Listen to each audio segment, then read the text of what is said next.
The father's words always echoed in Cheyenne's mind. Live for your home.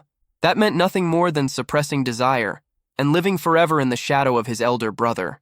He collapsed to the ground, surrounded by soldiers who muttered in disbelief that a single man could stand against so many knights.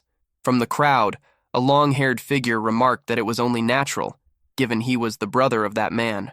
Cheyenne bled. The one facing him was Boris, lips curled in a twisted grin. Cheyenne demanded to know who had sent him, daggers clenched, suspecting the Emperor himself. As he unleashed his power, Boris sneered at the rising mist, calling it filthy. To him, Cheyenne was nothing but an assassin from the Mist group, tainted by heresy, and therefore marked for elimination. Cheyenne warned him to try surviving the encounter, but Boris calmly revealed that a 9-star barrier already sealed the place. Urgency surged in Cheyenne. He needed to escape, uncover the truth of the incident involving his brother. He vowed to tear through any barrier Boris had raised. Then, a voice cut through the tension. "Enough, Cheyenne!" The sudden interruption stunned him, and his father's old words returned. Live only for the home. Live for your brother. Eshel was the house. Its success was his success. The realization hit like a blade. The one orchestrating everything was none other than his own brother. Cheyenne dropped to his knees. Eshel stepped forward, noting that Cheyenne must be wondering why. He praised him for serving faithfully until now, but claimed that for the sake of the house, and for his own brother, he would free him from his sins. Cheyenne's mind spun. What sin? Eshel's eyes narrowed at the mist surrounding him, calling it vile, insisting Cheyenne had long since ceased to be human. He accused him of deceiving everyone. Cheyenne struggled with the words. None of it made sense. He had fought through the struggles of the Empire's throne, endured the Demon King's army, bled through the Unification War. He had helped his brother achieve it all. His fist slammed into the ground. His entire life had been given to that man. 20 years of toil, cast aside as if nothing. Defiance surged. Even if his body broke, he would give everything now. Soldiers gawked at the impossible mana still flooding from him. Transformed, he spat out his verdict. His brother was shameful, the so-called hero who turned his blade against family. Eshel's gaze hardened, and Cheyenne lunged. He pushed forward, declaring that a single strike was all he needed. He seized the opening and drove his attack forward, only for it to crash against an invisible wall. The duel was never fair. Boris stood guarding Eshel, shielding him with the barrier. The chances taken to drive a blade straight into Cheyenne's stomach. Steel buried in his flesh, the attacker admits he had considered letting him slip away. But in the end, Cheyenne revealed nothing but darkness. It was almost a relief. Never once had there been any trust. The sword was torn free, a sharp kick sent Cheyenne sprawling, and the group departed without hesitation. Lying there, Cheyenne thought of how absurd this ending was. Dying like this made no sense at all. Yet in the next breath, he lunged at Eshel once more, dagger aimed at his neck with the intent to kill. But a burst of blinding light tore through his body. A voice called out for the young master. A boy jolted awake, drenched in sweat, tangled in his sheets. The maid at his side asked how much longer he intended to sleep. He muttered Emily's name. Stunned. Looking at her, he realized it had been 2 decades since their first meeting. Yet she appeared unchanged, exactly as she had on that day. The room around him was familiar too, the same chamber he had once lived in as a child. The truth hit him hard. He had returned to his youth. Emily scolded him to quit ruining the bed and get ready for training. Cheyenne blinked, unsure what training she was talking about. But everything around him screamed of the past, the Vert family duchy. Perhaps this was memory, but the details were sharp, clear. It was March 1st, 27 years earlier, 1 year before he would enter the academy. At the start of every month, an open training duel was held before the public. It was a major event, one his father valued. His opponent that day was Krantz Vert, a half-brother born of the Duke's official wife, Marguerite. They were the same age, but Krantz always drew more favor, while Cheyenne, the illegitimate son, was left in shame. That was the day his father told him to hold back and surrender. Emily urged him to give up, but Cheyenne's answer now was different. He would just finish it quickly. Then hesitation struck. The thin sword in his hand felt impossibly heavy in this body. This was no dream, no memory replayed, and yet he knew no magic capable of this. Had he truly gone back? Krantz sneered, impressed he hadn't run away. Cheyenne's father signaled for them to begin. The brother rushed forward. Certain victory was his, asking what Cheyenne was staring at. But Cheyenne only wondered why his brother's movements were so slow. A single step to the side let the strike cut nothing but air. Krantz cursed him as a coward and swung again, only to yelp when a sharp blow struck his hand, forcing him to drop the blade. Pain doubled as a kick smashed his shin, sending him down crying on the ground. The mother called out to the boy while the father watched with a spark of interest. Cheyenne, seeing his opponent sprawled on the ground, knew that pressing the blade to his neck would finish everything. Yet memories of the past surfaced. This same boy had tormented him without mercy, and the harassment had continued even after entering the academy. Now, in this second chance at life, he felt the need to end it here, to make sure such cruelty never rose again. From this moment forward, he would live only for himself. The duel ended with Krantz utterly crushed. The Duke delayed his original plans, insisting he needed to speak with Cheyenne, even assigning one of his knights to watch over him closely. In the corridor, Cheyenne crossed paths with Krantz's mother, clearly returning from the infirmary. A sly grin crossed his face as he asked if her son was fine. The Duchess glared back, calling him shameless for daring to speak after what he had done to his own brother. He dismissed her outrage, saying this was nothing unusual in training bouts. Her expression hardened as she spat venom, claiming this was why one should never bother with illegitimate children. Filthy mother, filthy son, both better suited to collecting garbage in the streets. Cheyenne stopped in his tracks. She had crossed the line. A thought flickered. Should he kill her here? But the idea dissolved into a grin as he remembered he had other ways to make her suffer slowly. He declared that he would join the same academy as Krantz. The Duchess demanded to know what he meant. Cheyenne pressed further, accusing her of not caring about her son's graduation. Her brows furrowed, and she raised her hand to strike him, but the knight stepped forward, shielding Cheyenne and apologizing to her. The Duke's voice cut through, summoning the boys, leaving no space for further quarrel. Cheyenne fixed his gaze on the Duchess before turning to leave, knowing well that his father's orders were absolute, and the knight's presence was there to protect him under those orders. Inside the chamber, his father instructed him to enter. Cheyenne stepped forward, introduced himself, and took a seat. It struck him that the last time he had spoken with this man in such a way had been 15 years ago. Duke Wallace Vert, the man revered as the continent's protector. With magic and brilliant strategies, he had once halted the demon armies in their tracks. Even if an entire force under the Demon King had come to slay him, they would have failed. His wish had always been peace for the land. At least that was how Cheyenne remembered him. An admirable figure who gave his life to the people. The Duke's first words broke the silence. He remarked that he had noticed something. Cheyenne had seen the sword's line of attack and dodged. Cheyenne faltered at the observation. Wallace clarified.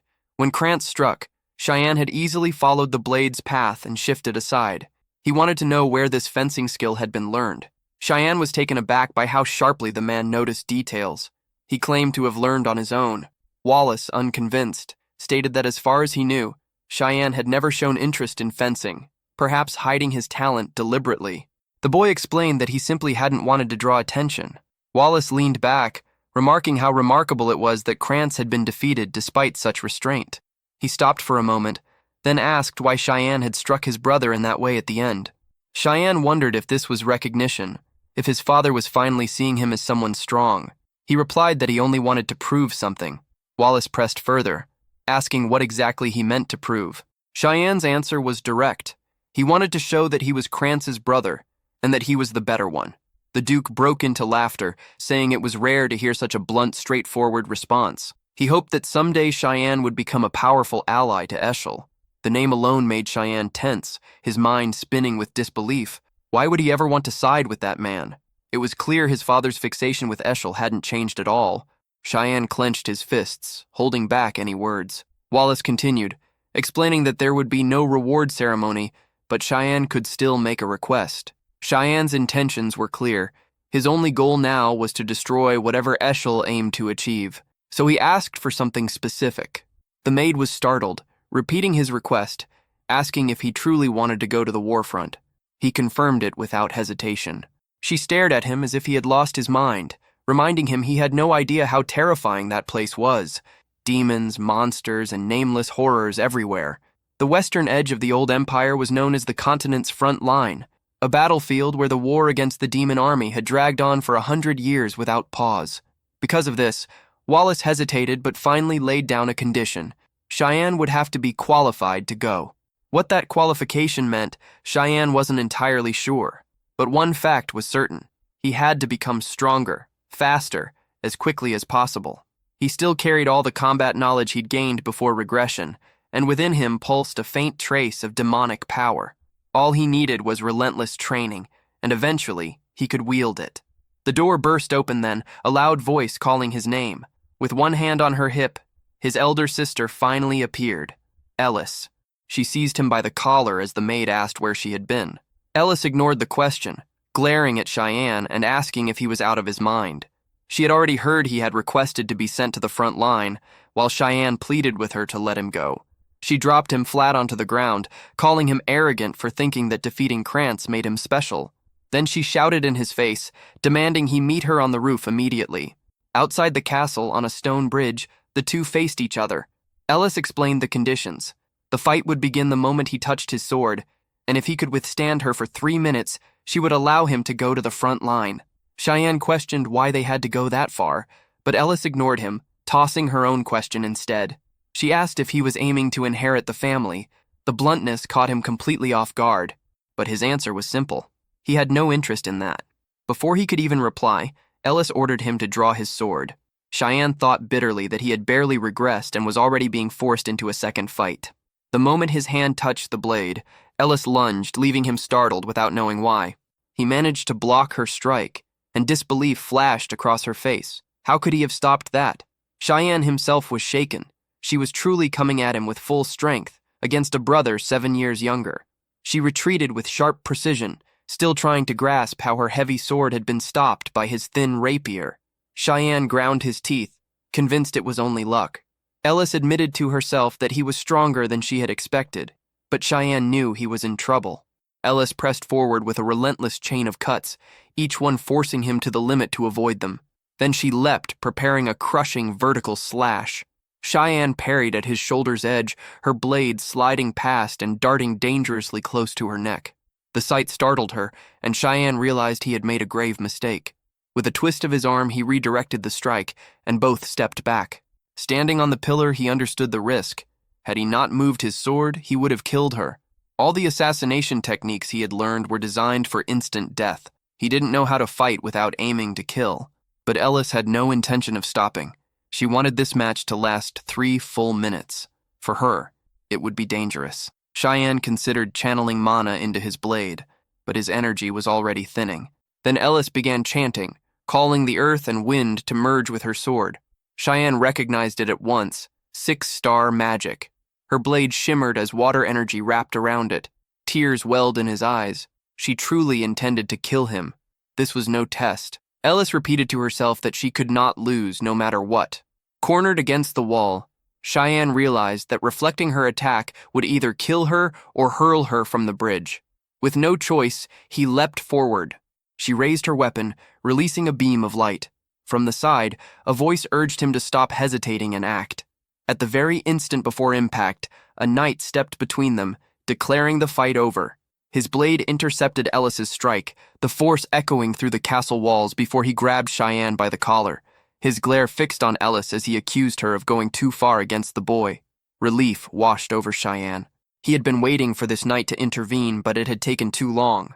Ellis, seeing the weapon in front of her, seemed to snap back to herself. She rushed forward, embracing Cheyenne tightly, apologizing as tears streamed down her face. She confessed she had lost control and cried on his shoulder, saying she only wanted to keep him from the front lines, because the thought of losing him terrified her. In her arms, Cheyenne thought of who she truly was. Ellis Nanan, trained at one of the S-grade academies, a swordswoman of the highest caliber. She had a striking face, praised as if she were born from the gods themselves. Everyone believed she was destined to stand as the next protector of consonants, alongside Eshel. Yet soon after joining the Knights of Light, her life met a miserable end. Cheyenne embraced her, saying he had missed her, and promising that this time he would be the one to protect her. Elise turned to the knight, asking why he was there when he had once been the Duke's personal guardian. The knight replied that he was following the Duke's command to protect the young master. Cheyenne realized he had sensed this man's presence ever since leaving his father's office, which explained his frustration when the knight hadn't appeared earlier. Now, with his strength failing, he wondered why his father had ordered hidden protection. His thoughts blurred, and he lost consciousness on Elise's shoulder. She held him, smiling faintly, thinking he was still just a child. The following day, she returned to the academy, while Cheyenne pushed himself back into training, determined to face his father again. All he could do was strain his body to the limit, trying to build endurance. But his weak frame betrayed him. 10 push-ups were all he could manage. Remembering his once muscular self, he knew drastic measures were needed.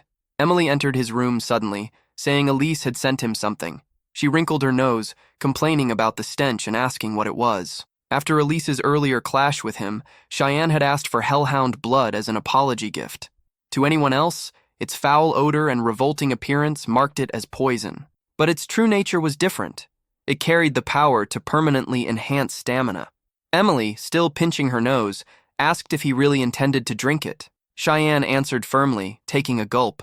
He told her only he could endure her cooking, so this was nothing. The taste brought back memories of her purple mushroom soup, far worse than this, and with that thought, he slammed the pot on the table, claiming it was delicious, his body radiating energy. Emily called after him, unsettled by the sudden shift.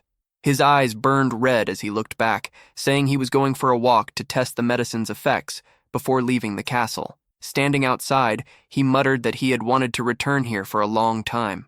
This was the place he always came to when he needed solitude. Not long after, Eshel had received a revelation from the god of light about an ancient temple hidden in this very land. Cheyenne had always been skeptical of it. Pressing a hand to the ground, he whispered that no one else knew of this revelation yet. The earth cracked open, releasing a red mist, and he declared that what he was about to do was something Eshel could never imagine. A hidden passage yawned before him. He wondered if it was finally time to enter. As he stepped inside, he noticed how different it was from his memory. Once, this place had been devoted to the god of light, but centuries of ruin had consumed it. The devastation dated back to the Holy War 300 years earlier. Cheyenne stared around in disbelief, finding it hard to accept that such a place truly existed. At the altar, his eyes caught the glow of a sword, radiating power. He recognized it instantly. It was the weapon bound to this temple. In the year 999, humans had finally expelled the demons from the empire of Velas. It was then that artifacts known as the God's Treasures were unearthed. Among them was the sacred blade Drandark, the weapon that had carried mankind into the war against demons, the very same sword that Eshel had used to strike him down in that tragic end. Cheyenne stared at the sword, imagining it might have something to do with his regression. He touched it with hesitation, then lowered his head, muttering that he already knew nothing would happen. Disgust rose in him, and he kicked the blade aside, leaving with the thought that it only made him feel worthless. From beneath the light, shadows stretched out, and Cheyenne realized he had found exactly what he had been searching for. Looking at the ground, he noted that anyone would assume it was just the sword's shadow, but that was no ordinary shadow. He pressed his hand to the floor, whispering that wherever there was light, shadow would follow. Steps revealed themselves, leading into a dark door. Cheyenne opened it with caution. On the altar ahead, he finally found what he had come for, the demonic blade, Karam. He lifted the dagger, its crystal carving gleaming faintly. He muttered that it could awaken now. Cutting wildly in every direction, he noticed its slumbering state. Yet the sensation thrilled him. It was the same blade he had wielded his entire life, its sharpness oddly satisfying. From the floor, a shadow rose, a voice calling him a brave child. The figure asked if he even understood the meaning of taking that weapon. Cheyenne answered bluntly. It meant the dagger was his. The shadow swelled, unable to believe he had awakened a demonic blade. With a twisted smile, it declared that it was already too late, then lunged at him, screaming that his body now belonged to her. Cheyenne caught her by the throat, leaving her stunned. Her face surfaced from the mass of darkness, and Cheyenne remarked that he hadn't had much else to do at the time. The blade demanded to know how he could even touch her. He repeated his words. She belonged to him now. Her nails, sharp and pink, slashed across the air. He dodged and stepped back, while she pulled away, trying to create distance. It was clear to him. This was the strongest weapon he had ever seen a protagonist handle, a real danger to everything around it. The figure demanded to know who he was, noticing the shadow peeling from her form. She pressed further, asking if he was the heir, or at least why he carried the heir's energy. Cheyenne confirmed it. He was the heir. And now, as her master, She'd do best to lower her head and stay silent. Karam seethed with rage, spitting that he was just a child. She lunged again, swearing she would never accept him. Cheyenne parried, already knowing the truth. The blade's only goal was to devour its wielder and claim their body. That left little room for compromise. As her strike neared, he wondered briefly if he should hold back. A smirk crossed his face as he activated control over the demonic blade. Karam was slammed to the ground, unable to comprehend what had happened. Cheyenne warned her once, telling her to accept it while he was still being lenient. Suppressed, Karam demanded to know how he was capable of using such an ability. Cheyenne responded by seizing control again, forcing her head into the ground. And before she could say another word, he unleashed the power several more times. Watching her face pressed into the ground, Cheyenne asked if she understood now. She admitted defeat, saying she recognized him as her master. He prepared to unleash the power again, but she quickly called him Lord. With that, Cheyenne had achieved his goal. He wondered if it was time to head back before his absence was noticed. In his grip, Karam whispered that she longed to feel fresh air once more. Curious about him, she asked his name. When he told her, the blade questioned if he truly was the chosen heir. Cheyenne replied that he was, but only in a past life. Karam faltered, unable to grasp what he meant. He explained flatly that he had already died once. The dagger grew even more unsettled, convinced he was insane. Approaching the great sword resting nearby, she commented that it was still asleep. Cheyenne warned her that its owner would appear in 20 years. She demanded to know how he could possibly know that, but he was already pulling the blade free. Without pause, he slashed the handle clean. She asked why, baffled. Cheyenne simply answered that he didn't know anymore, only that the future would be interesting. By morning, a carriage rolled away from Verdi Castle. The promised reinforcement for Cheyenne had arrived faster than expected. He presented himself before his father, who asked again if he was truly resolved to go to the front lines. Cheyenne answered that his heart was already there. The Duke ordered the knight to release the beast. The knight unfurled a scroll, and Cheyenne wondered if it would be a summoning spell. A red pentagram glowed, and from it, a creature with a flaming back began to emerge. Cheyenne recognized it instantly, a hellhound. Seeing it, he realized his father and the knights had prepared this test carefully for him. Their hands hovered near their weapons, ready to draw at any moment, every one of them cautious with his life. The Duke warned that everything carried weight, that he would have to prove his will by surviving this trial. The word test made the knight hesitate, recalling when Cheyenne had asked to train with him. The knight had been confused at the request, but Cheyenne had explained that he had only 3 days until the trial and needed to sharpen himself. He had asked the knight to help him practice combat skills. The knight suggested he train with Krantz or others his age, but Cheyenne feigned ignorance, claiming he didn't know why Krantz always turned hostile whenever they met. The soldier was caught in a dilemma. Cheyenne smirked when the knight finally agreed, though with one condition: he would not draw his sword, only defend himself. Cheyenne accepted, but requested one more thing. The knight was not to inform the Duke of anything that happened during their training. He declared it an order. Yelkin hesitated, confused by the demand. But before he could ask further, Cheyenne lunged straight at him. Yelkin blocked the first strike, but disbelief ran through him at the strength of a 10-year-old. Cheyenne's movements were sharp and fast, his figure vanishing before Yelkin's eyes. He looked around in confusion, only to sense danger above. Cheyenne was already there, dropping with another blow. Yelkin turned just in time to parry. Cheyenne pressed on, attacking without pause, his strikes relentless. After several exchanges, Yelkin lowered his guard, admitting defeat. Cheyenne remarked that he still couldn't overcome him, yet thanked him for the help and said he had done well. Breathing heavily, Yelkin returned the words, admitting the boy's strength was shocking. He couldn't believe such a skinny child could carry so much power. If what he felt that day was true, the master of Kerningum would surely overcome any test placed before him. The hellhound then fixed its gaze on Cheyenne and lunged. Calm, he stood his ground as the beast snapped forward to bite. A slash tore through its eye, dropping the creature to the ground. Cheyenne glanced back, thinking that with his current strength, he had to end this quickly. The monster rose again, but he was already prepared. His blade flashed, cutting straight through its skull, the attack ending with a throw from above. The knights present stared in shock, while his father looked on with a smile. Cheyenne eyed the corpse, muttering it was a shame to waste so much blood. But he knew drinking it would only make the others think he had lost his mind. So he left it. Wallace stepped forward to praise him, saying the display was incredible, and promised they would meet again at the front. Cheyenne gave his thanks. From within, Karam's voice stirred, calling out and demanding to know if she was nothing more than a kitchen knife. Cheyenne dismissed that thought, reminding her she was a demonic blade. She questioned why she wasn't being used, insisting her strength could only return through blood. She begged for just a taste from the hellhound's body, but Cheyenne told her not to worry. She would be used as much as she desired.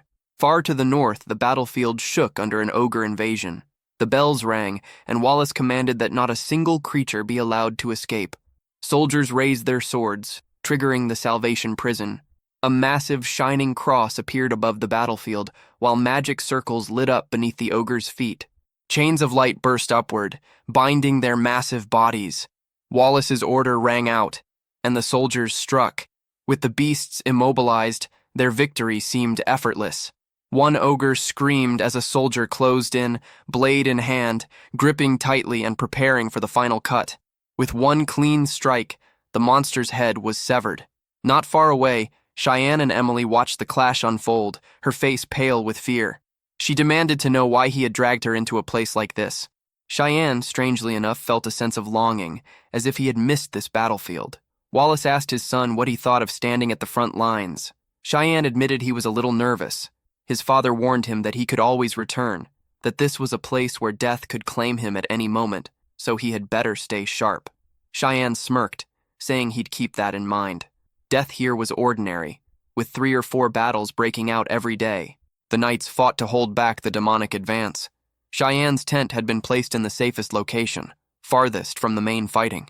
The problem was that under constant watch, he couldn't find an opportunity to feed Karam.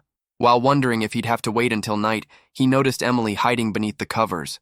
She cried out that the Duke himself had warned they could die any moment. Cheyenne told her to pack up and leave if she was that scared. She shouted it was impossible, that he couldn't survive without her, not in a land crawling with monsters. Then, without warning, she stormed out saying she was going to get food, ignoring his demand about the cloak he had asked for. Rage simmered in him. This woman never obeyed.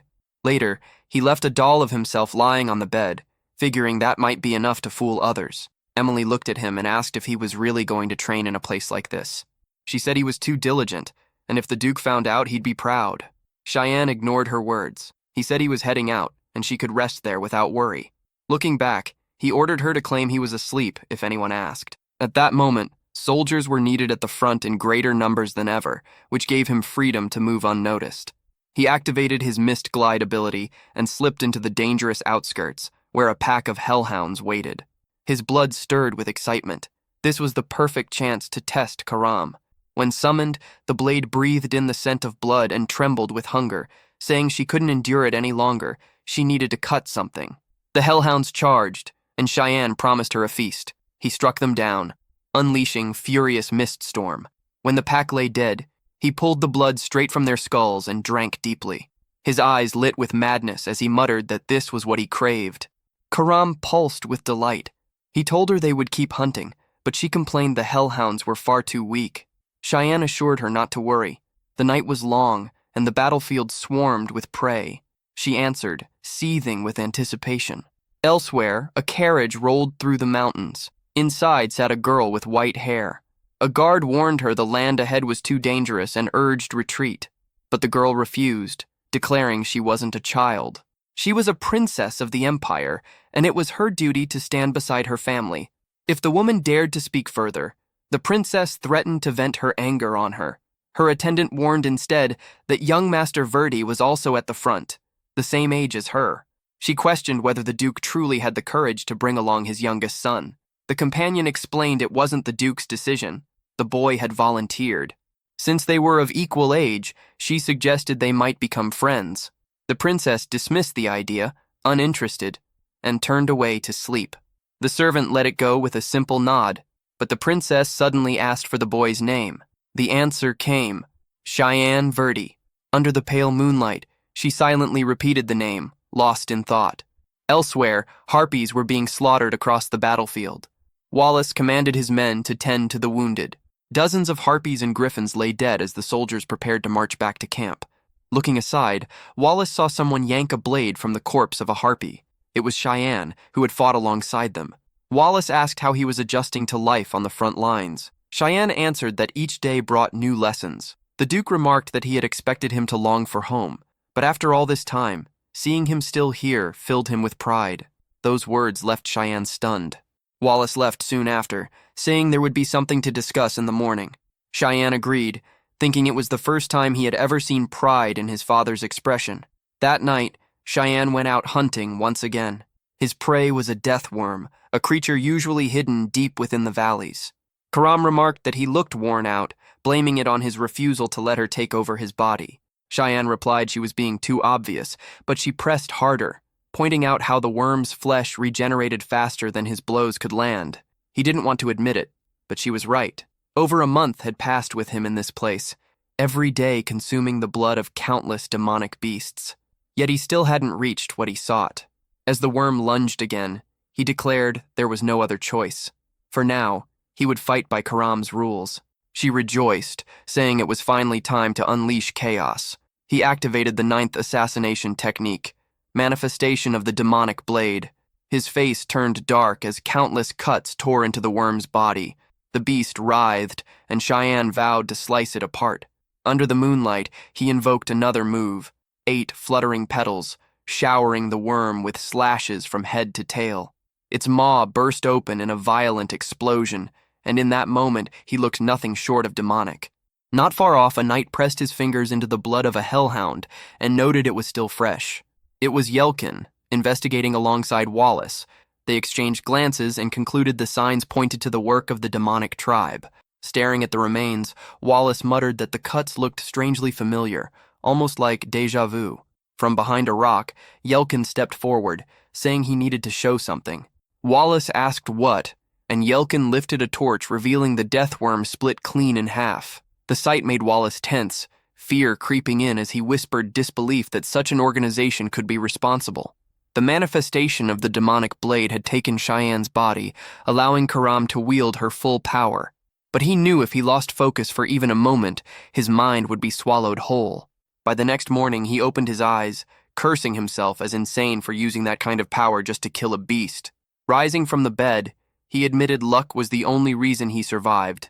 Luck that he had drunk so much blood, or else his body would have been shattered. Karam's voice stirred, saying she finally understood. He looked like a 10-year-old child, yet neither his words nor his actions matched that. It was her first time being used, yet he handled her as if they had fought together for decades. He knew every curve of the valley's terrain. He fought as though he had mastered the mist technique for over 30 years. She remembered him once saying he had died, and now she was certain. He was a regressor. Shatton added that he had already explained it clearly. She had just failed to grasp it. The blade shrieked, outraged, demanding how she was supposed to understand something so heavy when he treated it like a casual statement. Shatton dismissed her anger, saying explanations were tedious. Studying his movements, she admitted it couldn't have been simple to defeat him. With the demonic blade, the only way he could have fallen was against the wielder of Drandark. That meant either a duel lost or a betrayal. Remembering the look on his face when he saw the holy sword, she became convinced it was betrayal. She warned that if he had returned to prepare his revenge, then he needed to remember this. If she ever found him weak or slothful, even for a second, she would devour him instantly. He struck her down with a fist, ordering her silence, reminding her that he was the master. She fell, bruised and shaken, while he smirked, realizing she truly carried the same temperament as before. Leaving the tent, he glanced around and saw disorder everywhere. Amelia rushed toward him, calling his name. He asked if something had happened. Frightened, she explained that the body of a demonic beast had been discovered at the valley's entrance. Cheyenne froze, fearing it might be the death worm. Amelia added that it had been a long time since such a high-level creature was seen near the border. He asked if there was more, pressing her. Nervously, she shook her head, but he asked again.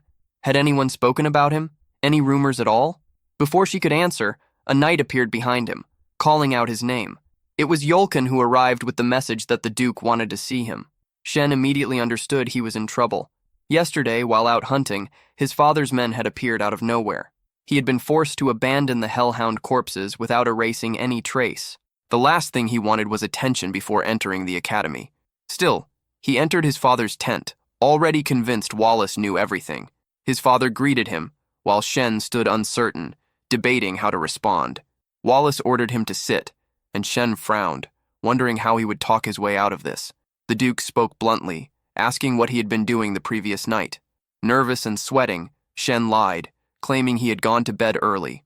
For a moment, Wallace seemed to accept it, but the unease remained. The cuts on the wolf looked far too similar to the style of his blade. Was he overthinking it, or was it real? Shen asked if something was wrong. Wallace struggled to believe that a boy so young could have done something like that. Shen called to him again, and the Duke asked if he had heard what happened during the night. He explained they were still investigating, but all signs suggested the Mist organization. Shen hesitated, repeating the name. Wallace explained further. It was a group that had existed since ancient times, its purpose unknown. Under the banner of purification, they had slaughtered countless nobles, but then suddenly vanished. The last known traces of them were from 3 centuries ago. Yet the same mist had appeared with the death worm, and that lingering power could only come from those who worshipped the god of mist. His speculation was simple. Whoever killed the worm was one of them. Shen was taken aback that his father could trace an organization that had been gone for 300 years with only that much evidence. Wallace admitted he didn't know why they had disappeared, but warned Shen to stay cautious, promising he would report everything to the Empire. Relief washed over Shen. For now, suspicion had shifted away. Wallace, however, decided it was nonsense to link a boy his age to such a matter and closed the discussion. He then asked if Shen had heard about the visitor arriving that day. Shen answered that it was someone from the royal family. Wallace confirmed it and added that he wanted to ask a favor. Shen, sweating again, grew tense, curious about what that favor could be.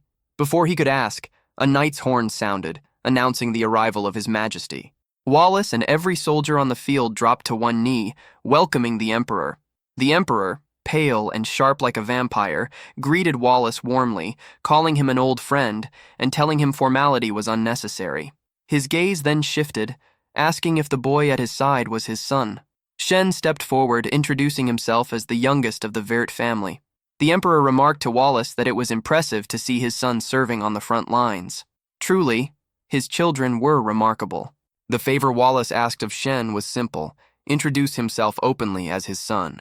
In his past life, he had remained hidden, almost invisible, and no one had even known of his existence. The Emperor then declared it the perfect time for Shen to step into the light. From the carriage, a shoe touched the ground, and a girl presented herself as Erin Severus, the Empire's 5th princess. Shen recalled the name. She was remembered as the unlucky princess. One of the favors Wallace had mentioned was that Shen would escort her. The boy felt confused, knowing his strength wasn't remarkable, and wondered why his father would assign him such a task. Wallace explained it wasn't about strength, only about keeping her company. They were the same age and would soon attend the same academy. In his memories of the previous life, Shen remembered seeing her at the academy, though only in passing when classes changed. Wallace added that having ties to someone of the royal family was always valuable. Even if she wouldn't stay long, the chance was worth seizing. Shen himself wasn't very interested, but he understood his father's intentions. Wallace wanted him to build a bond with her, just as he had with the Emperor.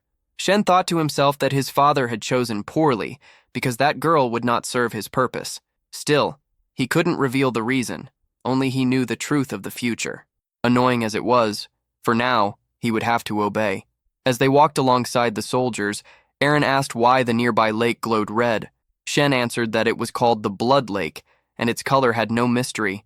Injured monsters leapt into it to recover mana, and over time the water had taken that color. She pointed out the piles of monster remains scattered around, and Shen replied that was precisely the reason. Then she asked what lay beyond it. He told her a demon kingdom stretched past the lake. Curious, she asked if a demon king resided there. Shen smirked, warning her that if she kept following the lake long enough, she would meet the king in flesh and bone. It was his way of mocking her for the childish question. Suddenly a burst of light ripped through the sky. Yellow smoke split the horizon, and Erin turned wide-eyed, asking what it meant. Shen explained that a golden flare marked the arrival of demonic creatures. Frightened, she asked if they had already crossed over.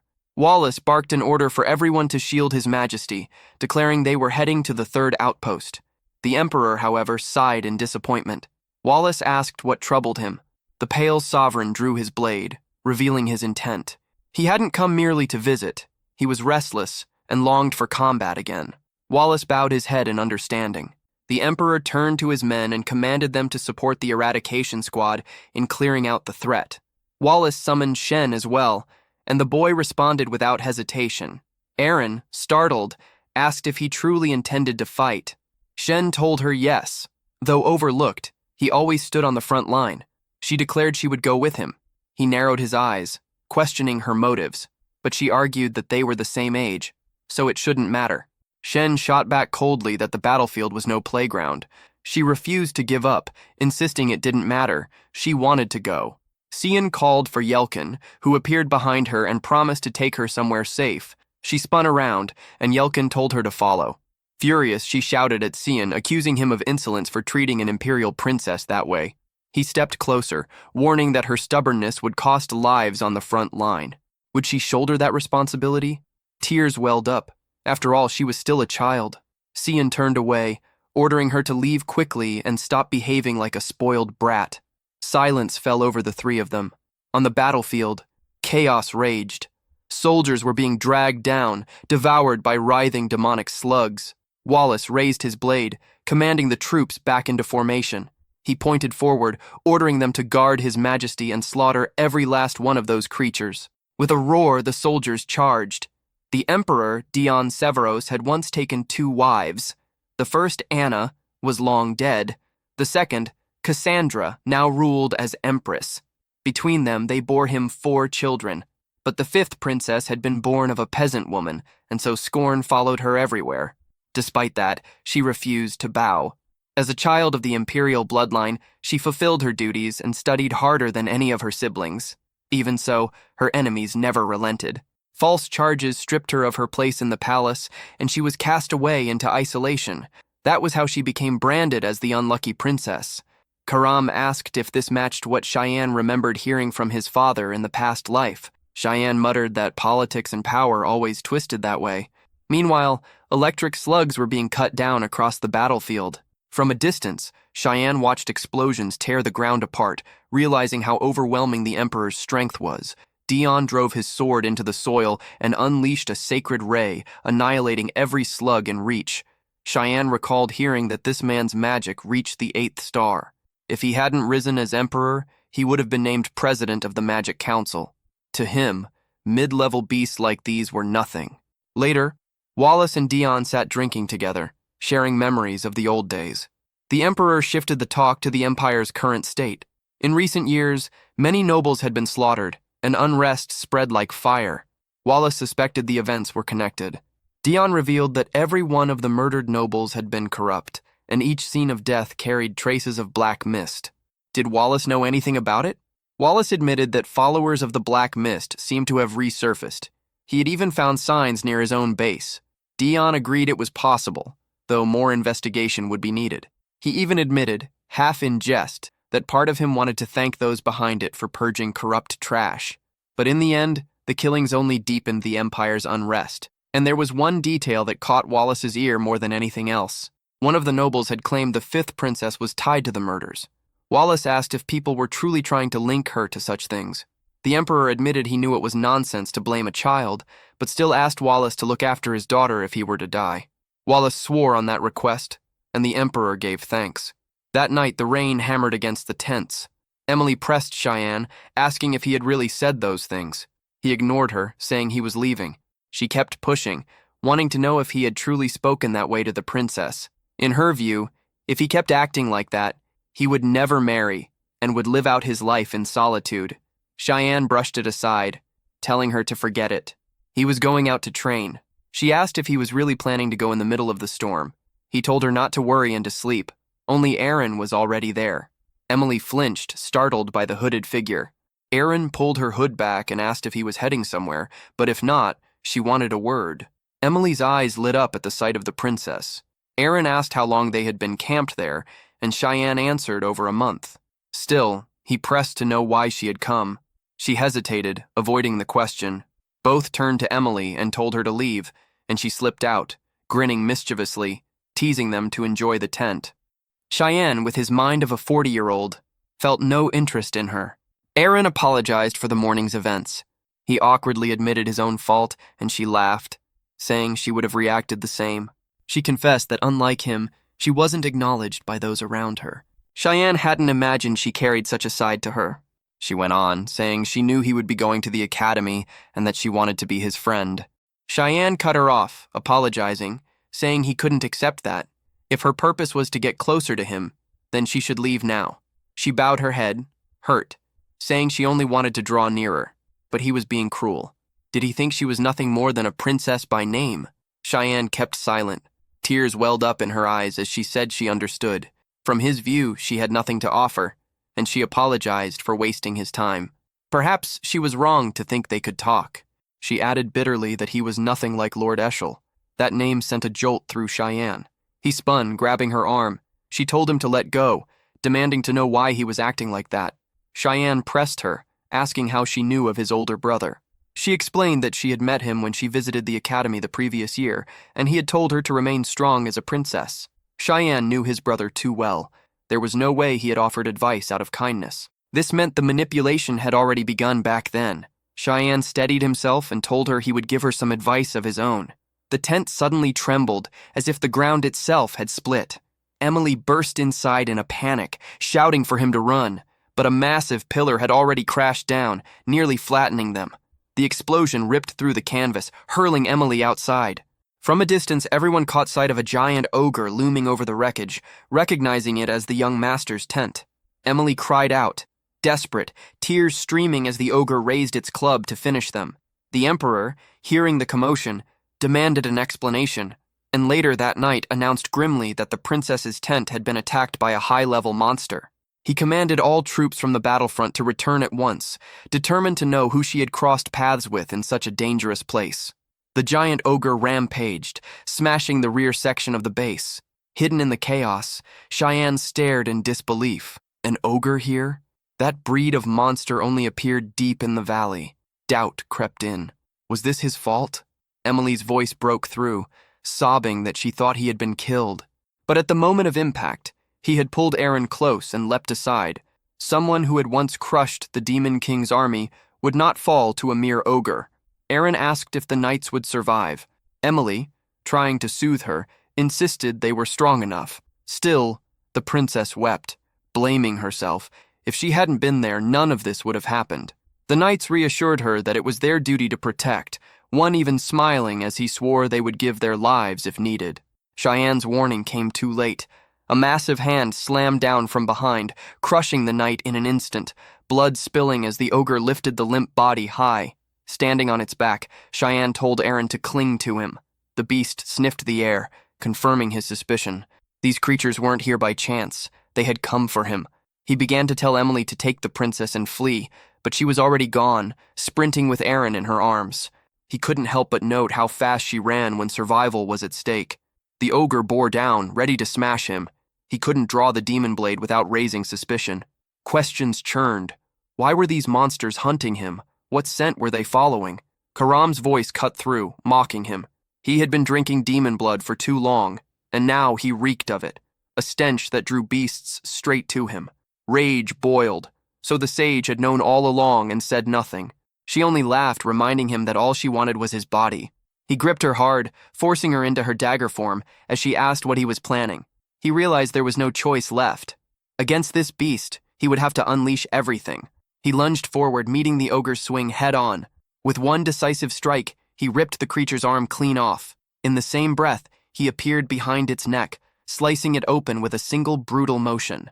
The boy carried himself with confidence, and with only 2 swift cuts, the beast collapsed lifeless on the ground.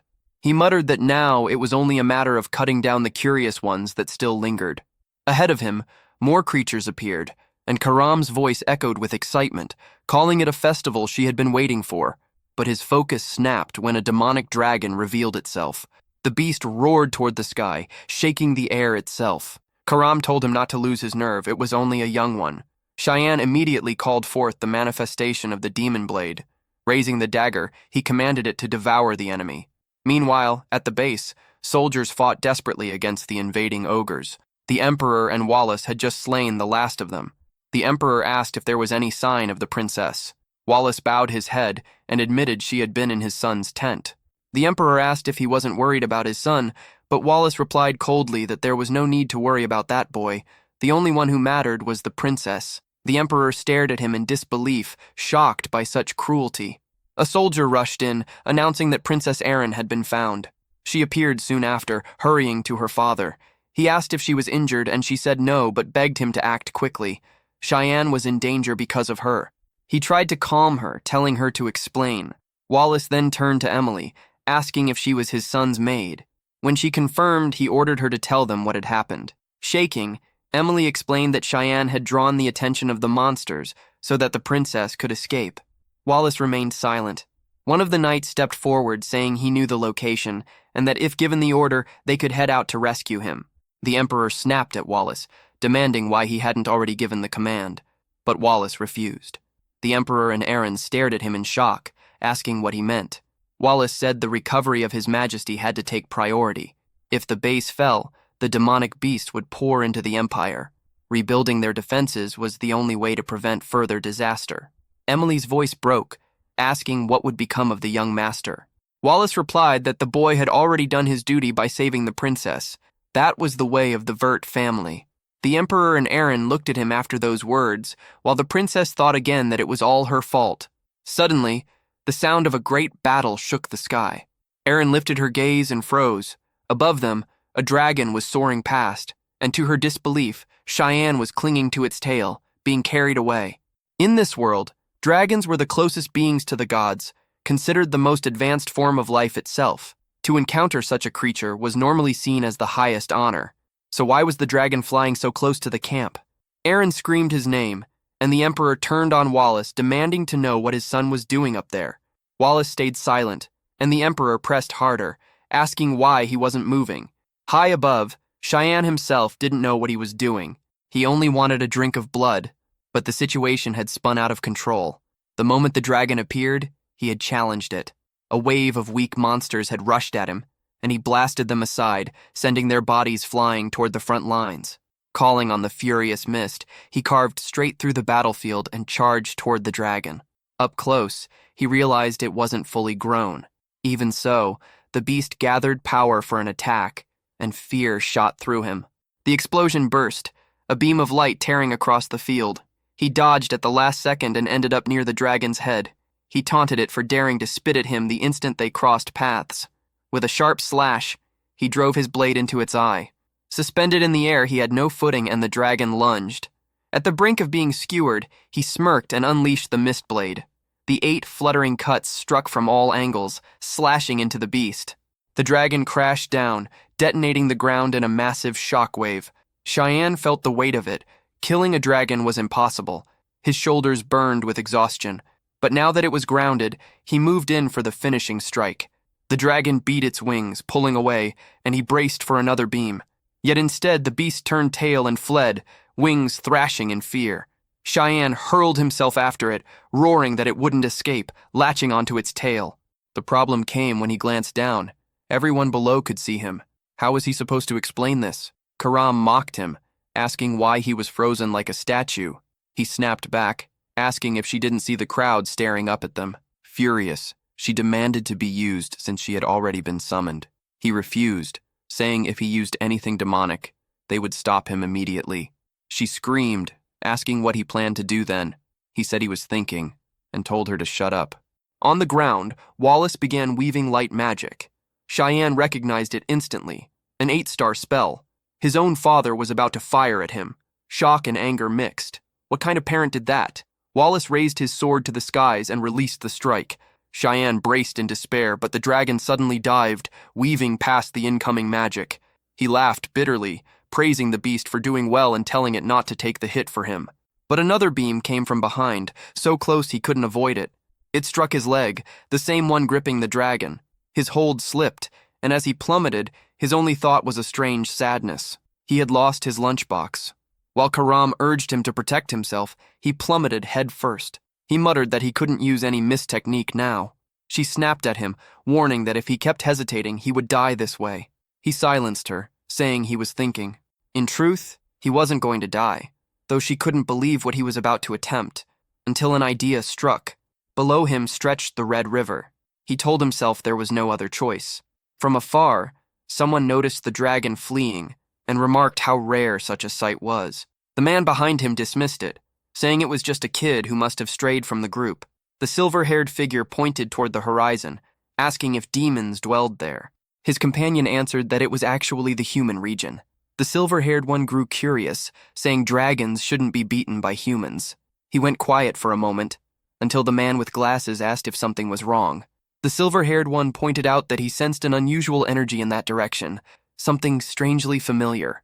His companion suggested they go see for themselves, but reminded him he was forbidden from annihilating everything just out of boredom.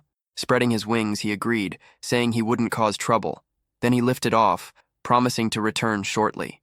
Meanwhile, Cheyenne emerged from the blood-soaked lake, dragging himself onto the rocks, cursing up to the 10th generation. He asked Karam if she was still alive. Dripping with slime, she hissed at him not to talk, claiming she was busy thinking of ways to kill him. He muttered he'd wash her when they got back, and she answered fine, but warned him to face reality. They were in the demon realm now. Cheyenne brushed it off, insisting that in this place it was rare to meet a high-level demon.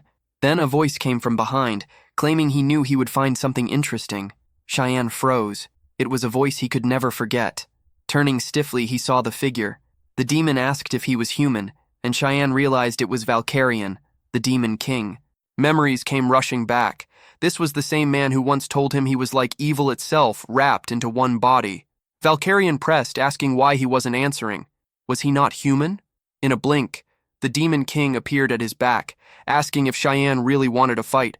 Shocked, Cheyenne spun around, striking, but Valkyrian slipped past easily. Still, Cheyenne managed to shear off a single strand of his hair. That was enough to impress him, making him remark how limitless the potential of different races could be. Karam demanded to know who this man was. Cheyenne answered plainly, it was the Demon King. She warned that if he truly was the Demon King, then Cheyenne had no chance of victory. He knew she was right. The smartest move would be to flee, but his trembling hand made him wonder if he could even manage that. Then Valkyrian surprised him. He told him to calm down. He wasn't here to fight a kid, for God's sake. He even lay down on the ground, asking if Cheyenne really thought he'd strike a child. Confusion churned in Cheyenne's mind at the sight of the mighty Demon King lying before him. Valkyrian spoke again, saying he would ask once more. Was he human? Cheyenne admitted he was. Valkyrian then pressed to know, how had he ended up in this place? Cheyenne explained that the sea had carried him there, and the man remarked that it must be his first time in the demon realm. Yet something felt off. He sensed a strange energy and demanded to know what Cheyenne really was. Cheyenne replied that he was just an ordinary human. Valkyrian wasn't convinced. He said the boy might claim that, but it seemed like he already knew who stood before him. Cheyenne denied it, saying it didn't make sense. They were meeting for the first time. The Demon King stretched his arms and mused that maybe that was why he found it interesting. After all, it was also the first time he had seen a human in person. He asked again what brought Cheyenne there, wondering why this kid was so calm. Valkyrian said he'd felt an unusual presence while wandering, and as the Demon King, he was obliged to keep watch over the lands he ruled. Rising from the ground, he told Cheyenne to repeat what he'd just said. Cheyenne repeated his words, that he was the Demon King who watched over his domain. Valkyrian pointed at his own face, saying he wasn't surprised. He was now certain he'd seen the boy somewhere before. What kind of human reacted so casually to a Demon King? Cheyenne knew that soon the invasion of the demon realm would begin, yet this Valkyrian was nothing like the one he remembered. What had changed him so drastically? He asked what the Demon King intended to do. Valkyrian smiled, amused by the boy's recklessness. Then he said it was simple. As long as his followers were alive and fed, he had no need for conflict. But if anyone tried to alter that balance, he would destroy them all. That was his duty as the Demon King. For a moment, Cheyenne felt that same ominous energy he remembered from the being who once attacked the Empire. He knew he had to stop that future from repeating, so he asked if Valkyrian would make a deal. The Demon King's curiosity sharpened as he demanded to know what kind of deal. Cheyenne explained that someday something would happen, an event that would threaten all of Valkyrian's subordinates. The Demon King frowned, calling it nonsense, but told him to continue. Cheyenne admitted he didn't know the exact cause, only that it would become the spark for a war between demons and humans. Valkyrian folded his arms, questioning whether Cheyenne truly thought he would wage war on his own realm.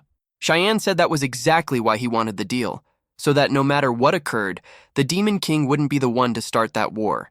Valkyrian said he didn't understand half of it, but asked what he would gain by agreeing.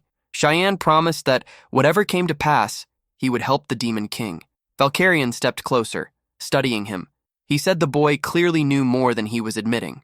Cheyenne broke into a sweat as Valkyrian asked for his name. When he introduced himself, the Demon King nodded and said he would honor the pact as the ruler of demons.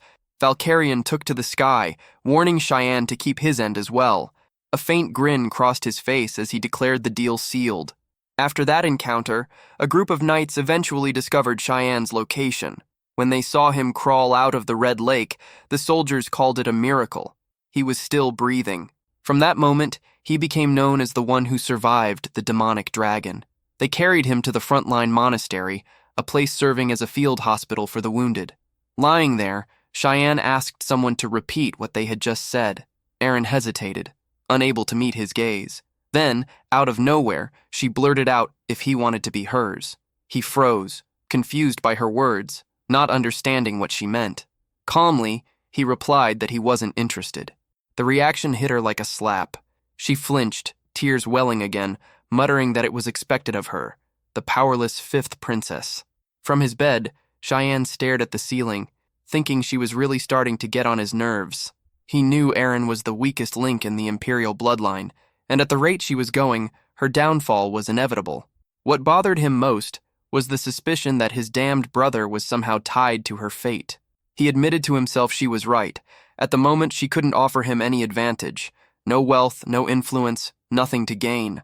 On top of that, being associated with her politically would be reckless. Still, he decided he'd look after her until she figured things out. She asked if he meant that seriously. He said yes, it was a promise, telling her not to worry. Erin rose to her feet, saying she understood, that when she eventually turned the tables, he would have to acknowledge her strength. Pointing at him, she declared she didn't know when, but she would make him recognize her power. Cheyenne only thought to himself that she'd been depressed moments ago. Before leaving, she paused, thanking him simply for surviving. Then she was gone, and the room fell quiet. Elsewhere, deep within the forest near the encampment, a hooded figure stood alone, scanning the area. He held a cube-shaped object in his hand and grinned, saying the task was almost complete. A voice echoed from behind, calling his name, Renal Crimson. His body froze, bound by invisible force. The voice explained that the item he carried was a small dimensional box, one that existed before it was ever commercialized. The artifact could contain anything the user desired. From the shadows, Cheyenne stepped forward, revealing himself. He said it was a masterpiece crafted by the Magic Council. He had been watching this man for a year, tracking his smuggling operations from the Empire. Cheyenne reached out and took the box, saying he'd be confiscating it. Renal Crimson, a magical knight of 7 stars, glared and demanded to know who he was. Recognition hit him immediately. Cheyenne Vert. Cheyenne dumped the contents of the box onto the ground, ignoring Renal's questions. The knight kept pressing, asking how he had found him, but Cheyenne didn't answer. He only remarked that Renal must have had an informant guiding him to the right places at the right time. Renal denied everything, insisting he had no idea what Cheyenne was talking about. Cheyenne told him there was no point in lying. The blood of those creatures was already being sold inside the Empire. That was how the nobles had sent him the Hellhound blood gift in the first place. Renal broke into a cold sweat, wondering who had leaked this information and how this kid knew so much. He couldn't even figure out how Cheyenne had trapped him, but if he could just move even a little. He stretched out his hand, summoning fire magic in an attempt to burn Cheyenne alive. The explosion went off with a roar, the blast engulfing the clearing. Hidden in the smoke, Renal muttered that it was good he had taken the situation seriously. One could never underestimate a member of the Vert family. He allowed himself a breath of relief. Then his body jolted. His hand was gone. He screamed, staring in disbelief as blood sprayed from the stump. The mist before him shifted, taking shape, and when he saw Cheyenne within it, he froze. It couldn't be. The boy was from the mist. Before he could react, Cheyenne seized him by the throat and slammed him against a tree. He gave him 2 choices: confess and die quickly, or deny it and die in agony. Meanwhile, in the Western Trade Zone, workers were sorting through shipments. 2 crates labeled as potions drew their attention. They joked about what might be inside the larger box, curious about its contents. When they pried it open, their smiles vanished. Inside was Renal's severed head. Up on the mountain ridge, Karam asked if he planned to let the others live. Cheyenne said yes. This was enough of a warning. Those men had always been smuggling demon materials into the Empire. The goods would end up in the hands of the Magic Council, a place where people committed every kind of insanity in the name of magical study. Cheyenne muttered that whatever they were doing with demon blood was beyond reason and needed to be stopped. Karam accused him of living for others in this new life. He disagreed, saying he was only preventing more people from using demon blood. Far away in the Empire, inside a lavish mansion, Eshel sat in bed reading a letter. It informed him that Cheyenne had gone to the front line with their father. A woman lounged beside him, curvy, playful, and clearly enjoying his company. Eshel, ever the charming villain, knew how to indulge himself. The woman asked if that Cheyenne was his younger half-brother. Eshel confirmed it, saying the kid was a headache in more ways than one. Suitcases were stacked high as Emily cheered, relieved they were finally leaving the front lines. She was certain the academy would be calmer, safer, and far less chaotic. Cheyenne, however, knew better. The academy was no sanctuary. It was a cruel pit where lives were crushed under political schemes, a place ruled by envy and greed, where, ironically, learning was the least of anyone's concerns. Emily was lost in her own world, rambling about how she'd find a skilled instructor at the academy. That's when Cheyenne began to realize she fully intended to follow him there. Sometime later, he returned to the duchy, enjoying a brief moment of calm. A sudden sound made him turn. Krantz stood there, catching him off guard. The others asked what he was doing around, but before Cheyenne could greet him, the boy had already bolted. Karam's voice echoed in his head, asking who that idiot was. Cheyenne answered it was Krantz, but added that he didn't care.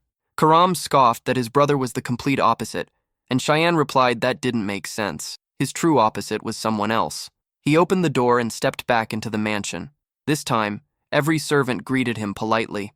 He remembered how they used to ignore him before, but now their courtesy felt hollow, most likely his father's influence. Still, hard work had changed much over the past year. As he reached for the next door, a wave of familiar energy brushed against him. He already knew who it belonged to. His irritation rose as he turned the handle slowly, certain only one person could be waiting on the other side. Eshel stood there, saying it had been a long time. Cheyenne clenched his jaw, fighting to keep his composure. When he didn't respond, Eshel teased him, asking if he'd forgotten his own brother. Cheyenne tried to keep calm, but his eyes were already burning red. He couldn't, not with him standing there. A dagger materialized in his hand, his intent clear. He would kill him now. But Karam intervened, gripping his wrist and warning him that if he didn't control himself, he'd get his skull smashed before he could act. Besides, killing Eshel now would be far too easy, and not nearly as satisfying. Cheyenne exhaled, forcing the rage down, and greeted his older brother. Eshel smiled faintly and asked if he remembered him. Cheyenne replied that it was impossible to forget a brother's face. Eshel reached out, patting his head as if he were a child, saying he was glad, relieved even, that his little brother still remembered him. He added that he'd heard about Cheyenne's drastic improvement in fencing, claiming he'd soon be a great help to House Vert, especially on the battlefield, where he would fight alongside his brother. Cheyenne agreed calmly, saying he was eager to do just that. Eshel's eyes lingered on him, pleased by the answer. He said the only reason he had come here was to find his little brother. Cheyenne knew exactly what that meant. Eshel never sought out anyone who wasn't useful to him. The moment he realized his brother was only here out of self-interest, Cheyenne's tension eased. Smiling faintly, he said he too had wanted to see his brother again. Emily staggered down the hall, dragging the suitcases with both hands. Exhaustion weighed on her as she dropped them with a loud thud, complaining that the trip had been way too much. She yelled toward the door, demanding how he dared leave all the luggage for her to handle alone, then froze when Eshel appeared right in front of her.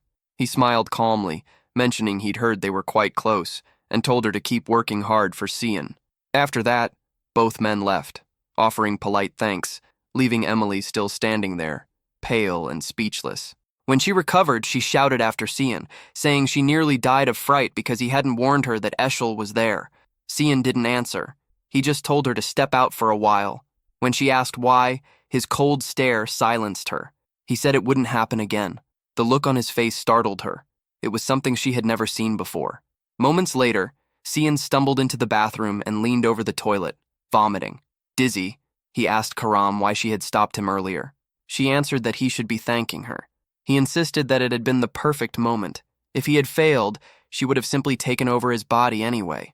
Karam told him that the deeper his hatred grew, the stronger it made her. He smirked faintly, saying that was just like her. Meanwhile, a man approached Eshel's chamber door and asked permission to enter. Eshel allowed it, and the man reported that he had confirmed the location of the second young lady. Eshel asked where, and the man explained that she was living on the northern continent, within the elf lands of Pruena. A small smile crossed Eshel's face. He remarked that it was remarkable how she managed to blend even among those she once despised, a sign of how strong her affinity truly was. He ordered the man to report immediately if she showed any intention of returning to the Empire. The man hesitated, then asked if something had happened to change Eshel's mood.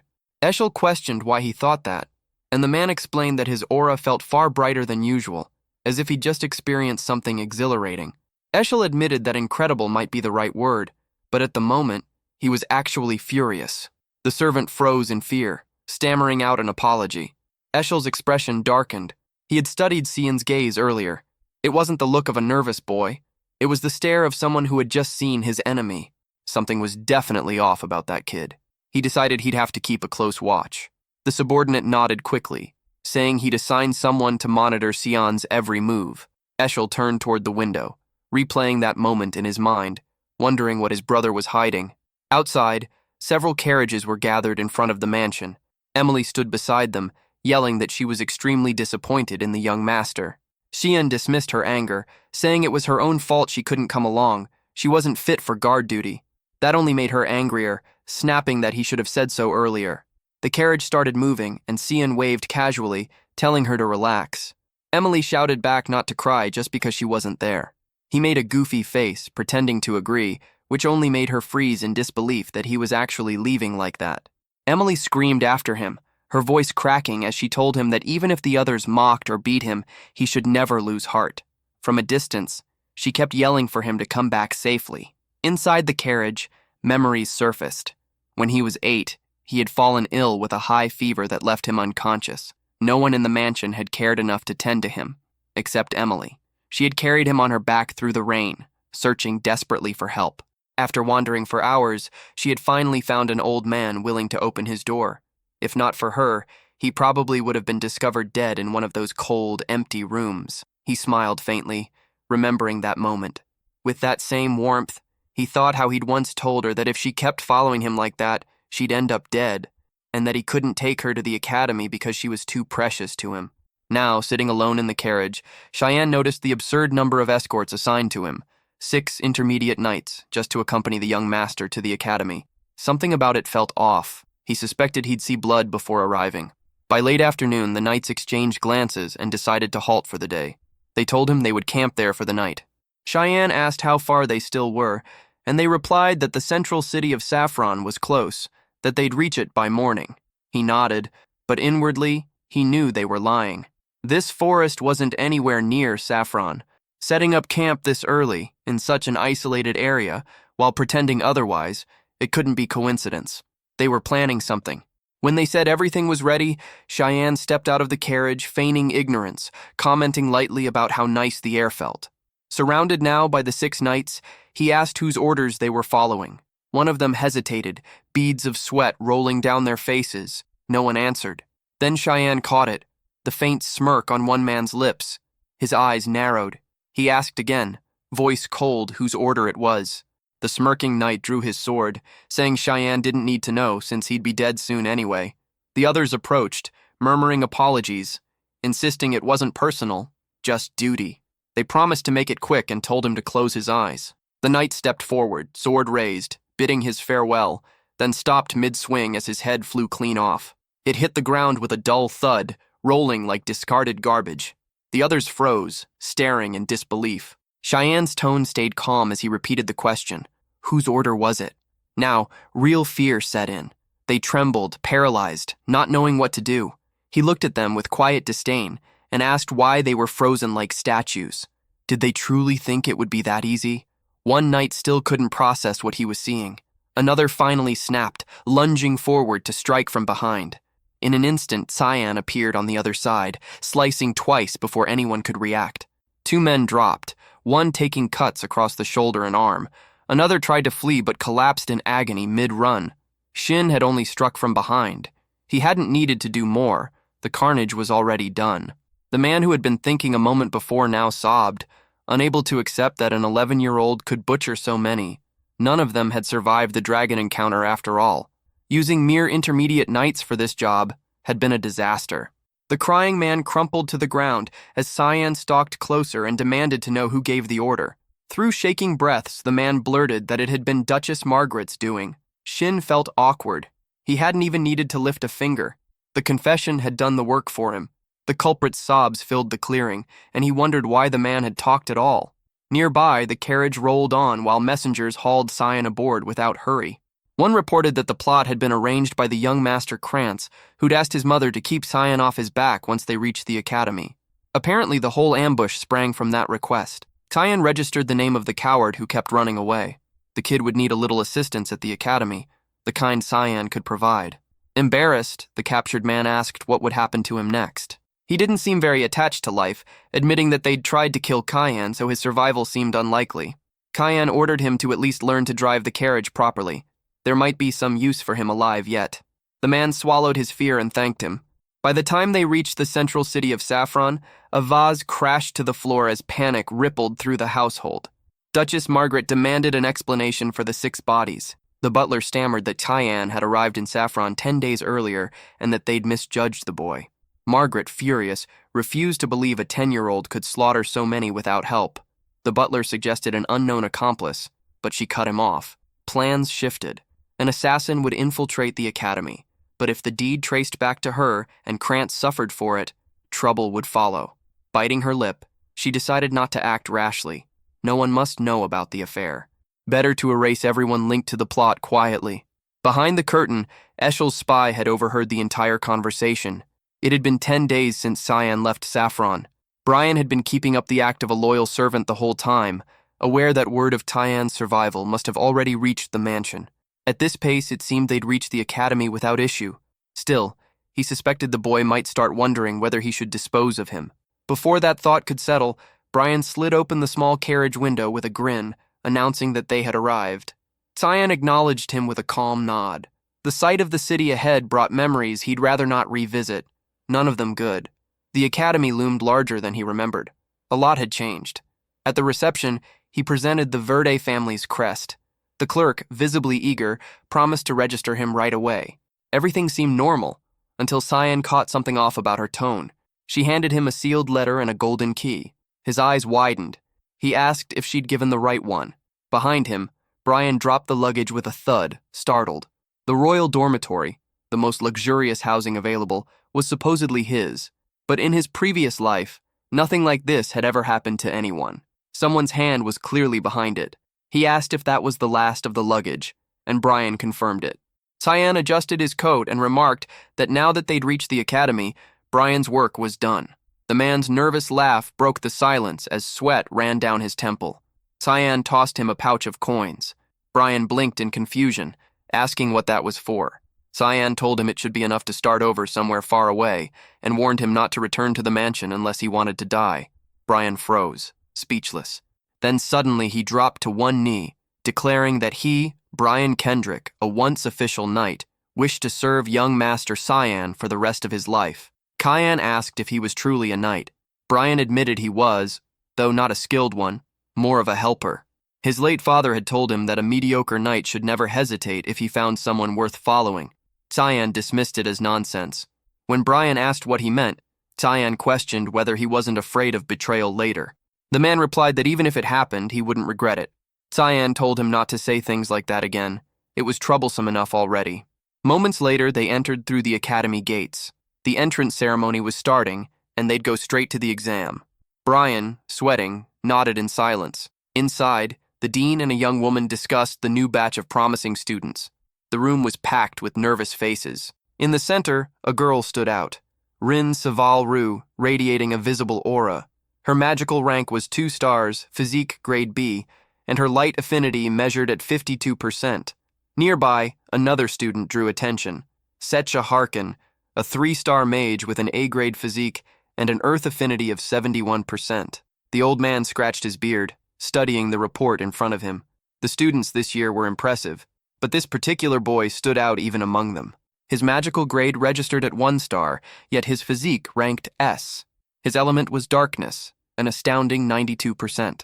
Across the table, the academy instructor, Sirikan Negriti, commented that even Elise Vert, the so-called daughter of God, possessed only an 88% water element. The old man found that amusing.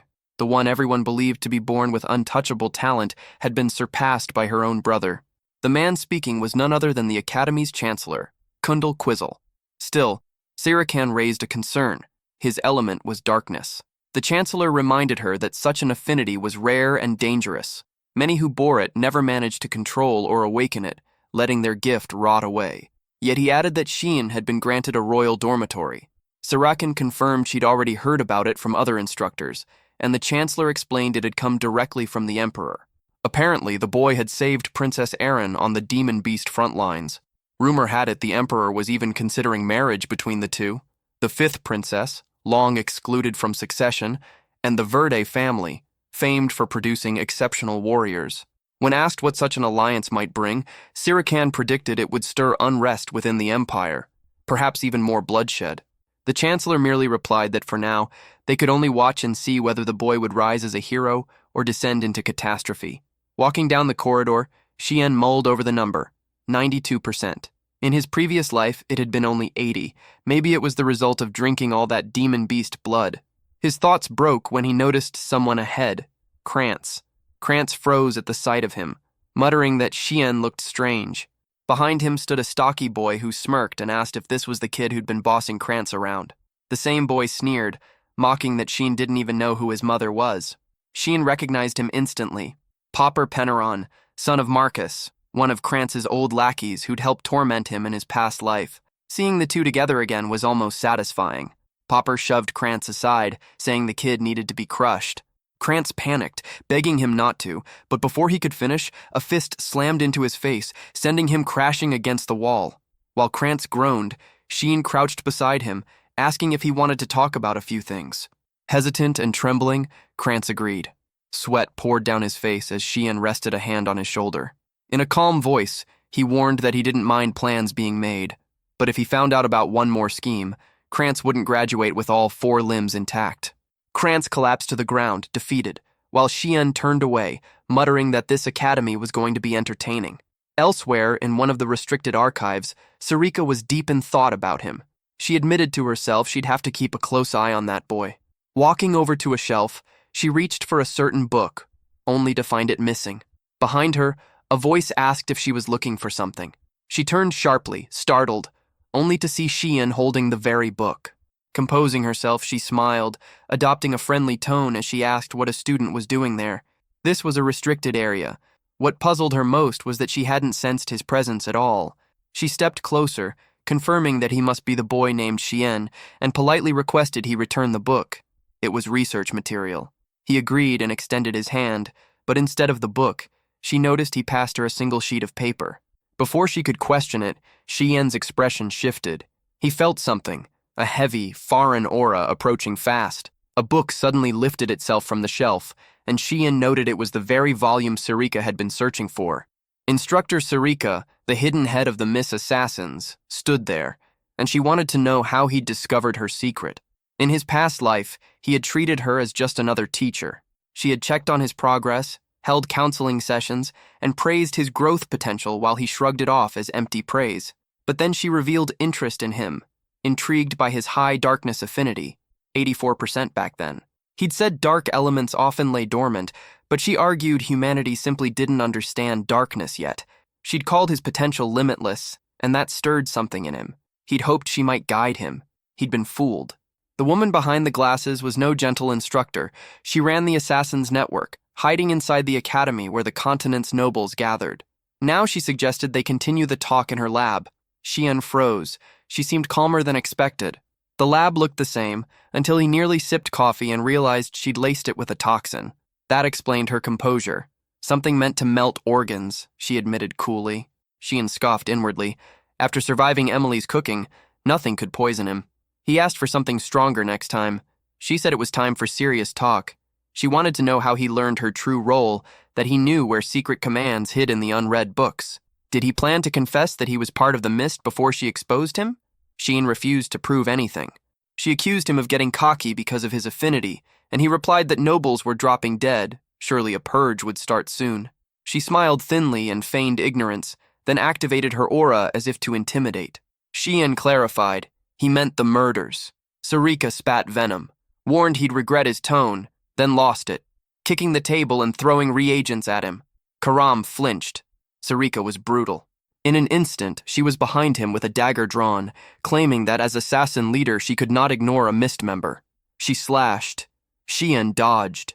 She struck again, relentless, but he pulled Karam out of the line and used her to block. He decided actions spoke louder than words. If she wouldn't believe him, he'd force belief. He launched into a calculated assault, driving her back. Sweat ran down her face as she realized the blade he used was no ordinary weapon, the demon blade only the chosen could wield. Karam's demonic weapon gleamed, and Sheen asked if she finally understood. He warned that the mist would be hunting her now. Sarika demanded to know how he knew, and he answered coldly that the person she'd been searching for stood right in front of her.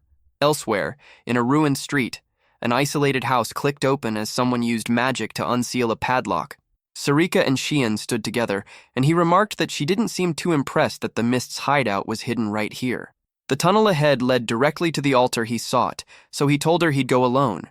He walked deeper into the winding passage, a subspace shaped by the power of the god of the mist. Because of its warped nature, the tunnel stretched far beyond what the eye could perceive. Even so, he remembered every twist, every trap. From the darkness behind him, attackers emerged. He sighed, thinking this kind of welcome ceremony was a bit much. Parrying blows, he stepped back as mud-like projectiles rained toward him. One of the ambushers almost got himself killed dodging his own attack, forcing Sheen to block the rest. The kid's quick reaction impressed him. The attacker smirked, activated a secret art, and split into multiple clones, circling him from every direction. But Sheen had his own tricks. Recognizing the technique, they couldn't understand how someone so young could use it. Then his aura shifted. The wave of murderous intent rippled through the air, a killing art known only to veteran assassins. The men gasped for breath and dropped to the floor, unconscious. He knew they wouldn't wake up anytime soon. Only one remained standing. Maybe an executive? Sheen prepared another move, but the man struck first, deflecting the blow and using a skill that disrupted Sheen's own. The attacker's mask fell, revealing Sarika beneath it. She smirked, admitting she could no longer hold back, calling him Sheen Vert. He froze, caught off guard. Sarika, again in front of him, demanded that he show his true strength. Sheen responded with his savage strike, sending her flying across the chamber. She landed on her feet, eyes gleaming. Intrigued, she wondered aloud how he could use two assassination arts so effortlessly.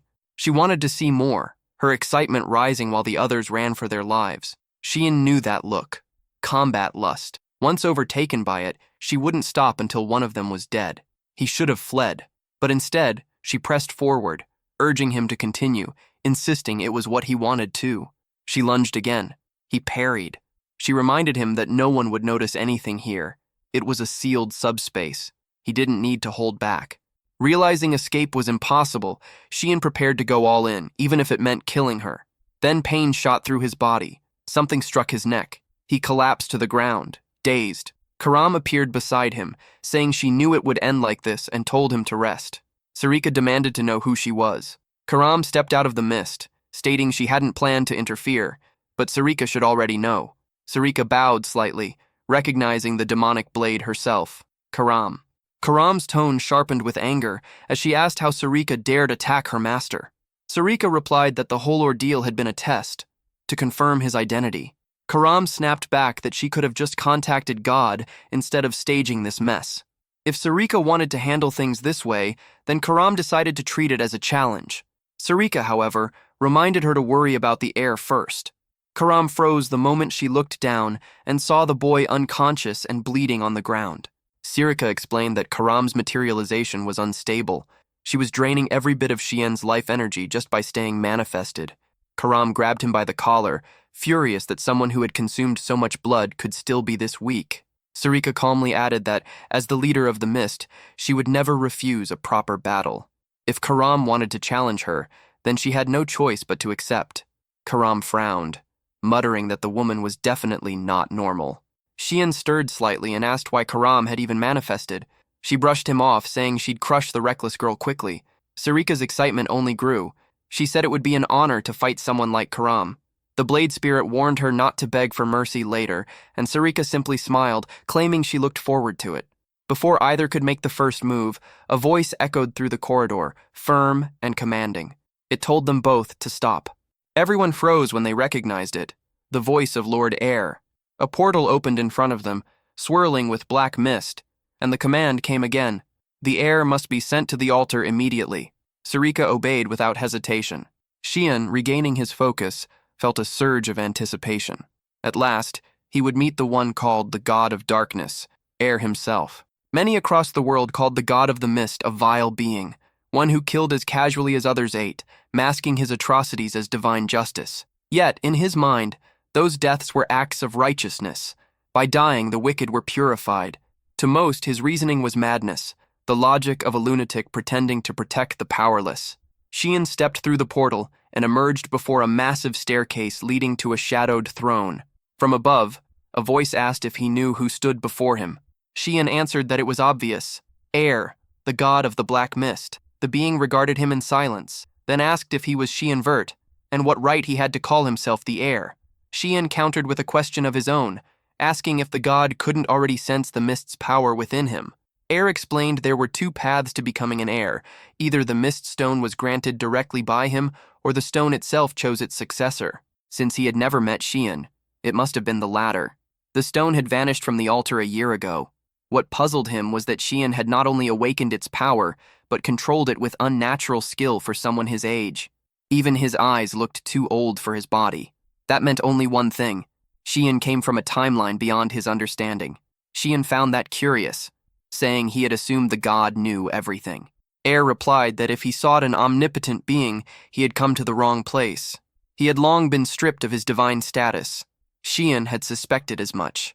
Still, Air frowned, noting how unusually easy all this felt. Xian asked what he meant, and the god admitted that he had simply been sitting here, waiting in silence, and now, his heir had finally appeared. Why was Xian doing all of this in his place? And worse, why had he brought something so unpleasant with him? The god of the mist could hardly believe that this boy, unsatisfied with wielding the demonic blade, would dare covet the sacred spear's power as well. Xian only smiled, claiming he had no interest in such a thing. If the artifact was never used, then it was nothing more than trash collecting dust. The god rose from his throne, calling the boy's attitude peculiar, but said the proper rituals still needed to be done. Raising his hand, he declared that Xian would now become the absolute creator, the heir who would inherit his power. Then he asked if Xian truly desired that title. In his previous life, Xian remembered answering that he wanted to live for his older brother. That had been pure foolishness. The god hadn't even cared for his answer back then. When Xian disappeared, the realm collapsed. He'd wondered whether they had ever wanted something from him at all. The god had said there were things far more important than misguided convictions. Now Xian realized the deity might have foreseen everything. He stepped closer, saying he no longer held any faith or ideals. The god looked puzzled, and Xian continued, saying he would use this power in the most selfish way possible, only for himself. The god told him that right and wrong existed only through personal judgment and asked if he wouldn't regret such a choice. He warned the boy to choose his words carefully, or he would strike him down right there. Xian simply replied that he didn't care about the consequences. He would obey no one's commands. Walking his own path was all that mattered. The god noted he seemed to have something planned and asked what it was, but Xian refused to answer. The deity dismissed it, saying the only task that mattered was to cleanse the names he would be given, nothing else. Then, without warning, he appeared behind Karam, saying it was time for a little talk with his daughter.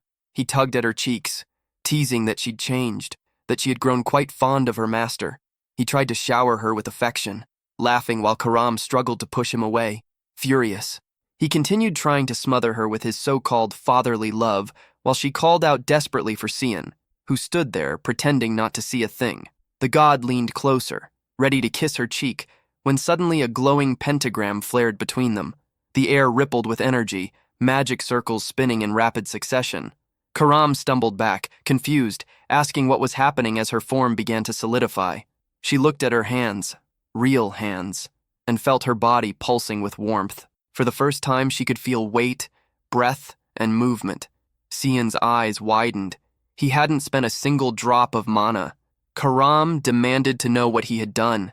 He shrugged, saying he had merely shared a little of his power. She grabbed him by the collar, shaking him furiously, while Cian muttered to himself that father and daughter truly were two of a kind. The next morning in the dorms, Brian went to confront Cian about what had happened the night before. Cian brushed it off, saying it was nothing important and not to overthink it. Brian insisted that they couldn't just ignore the situation, his tone tense as the two locked eyes, sparks practically flying between them.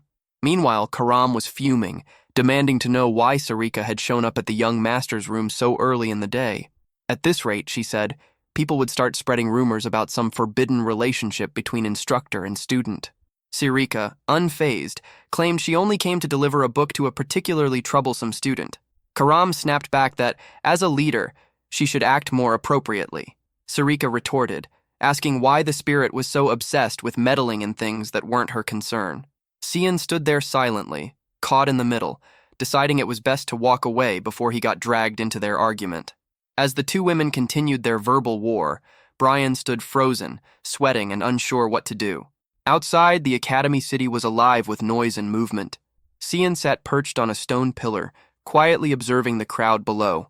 For a moment, he felt at ease, until the sharp scent of blood reached his nose. Someone crashed to the ground nearby. Sarika was sprawled out, coughing blood, her body twisted from the impact. A few students nearby laughed, saying they should try that thing again. It looked painful, which only made it more entertaining to them. The blonde among them conjured a sphere of mana in his palm, his grin widening. Holding it out in front of her face, he taunted that he had brought something delicious for her. When a friend offers food, he said, "One must eat it." He forced her mouth open, cruelly pressing the glowing orb closer, until a voice cut through the air, sharp and commanding. Someone ordered him to stop. A student was about to strike another with the mana orb when a girl stepped in, condemning the act as disgraceful for a noble. The blonde turned, annoyed, demanding to know who dared interfere. He introduced himself proudly as Beret Rumil, son of Duke Rumil, then asked who she was supposed to be. The girl met his gaze and calmly introduced herself, Princess Erin Savalro of the Empire. Recognition flickered in his eyes. A smirk spread across his face as he mocked her title, calling her the Empire's famous Fifth Company girl. He stepped close, pretending to bow, saying it was an honor to meet her. Erin ignored his sarcasm, demanding an explanation for the scene she'd just witnessed. He shrugged, saying it was nothing serious, and suggested she ask the boy herself. Turning to the trembling student, he ordered him to speak up. The boy flinched as Erin grabbed him by the collar, asking if he was hurt. He stammered that he was fine, completely fine, in fact. Erin frowned, unconvinced. His clothes were torn, his lip bleeding, and yet he insisted nothing was wrong. He averted his eyes, mumbling that they were only joking around and that she should leave. Beret laughed, mocking her, asking if she'd heard that. "See?" he said with a sneer. "Apparently, I should be the one feeling insulted here." Erin declared she was taking the boy with her, unwilling to leave him in that situation. But before she could move, the blonde student grabbed her wrist, his grip firm and arrogant. She demanded to know what he thought he was doing. He mocked her, reminding her that the boy himself had told her to go away. Erin warned him coldly that he was holding the arm of an imperial princess. The blonde only laughed, saying it didn't matter. She was just the useless fifth princess of the Empire. Cian, who had been nearby, caught every word. His expression darkened as the blonde's arrogance echoed through the courtyard. In that instant, the air shifted. The guy reached for his aster and transformed, mana flaring around him as his posture changed. Erin flushed slightly when she noticed Cian standing there, but his eyes weren't on her. They were fixed on the kid before him, curious and calculating. The name Reshmus crossed his mind, stirring memories buried deep in his past. Two figures clashed in the Empire of Garum, in the stronghold of Fort Klein. Cian remembered that battle clearly. He had fought against her, the most formidable swordswoman of her generation, Reshmus Klein. At first, he'd mistaken her for a man. The revelation had been an unexpected reversal. She wasn't just skilled, she was extraordinary. Originally from the UCF Empire, she had inexplicably joined Garum's dominion after graduating from the academy, even renouncing her nationality. Xian had blocked one of her furious strikes from the throne platform, his body reacting instinctively. She launched another attack, swift and clean, but he vanished and reappeared behind her. His counterstrike landed squarely against her spine, and she collapsed to the ground, motionless. What had looked like training had actually been an assassination ordered by the Empire. The mission was to eliminate her quietly, but she discovered the truth, and the confrontation became an official duel. For him, it hadn't been personal. He had simply admired her strength, someone who reached the pinnacle of swordsmanship without political favor or lineage. Killing her without a fight would have been a waste. Back in the present, Beret's companions shouted his name, while Reshmus, now back in her academy days, stood there dazed and bruised. Beret staggered to his feet, annoyed that others were interfering, ranting that busybodies needed to mind their own affairs. He recognized Xian then, Xian Vert, the young master he'd heard rumors about, the one who had fought on the front lines. He sneered, asking if he wanted to meddle in their fun. Xian didn't think any of this looked fun. Injecting mana orbs into someone's body could destroy their internal flow, permanently crippling their magic.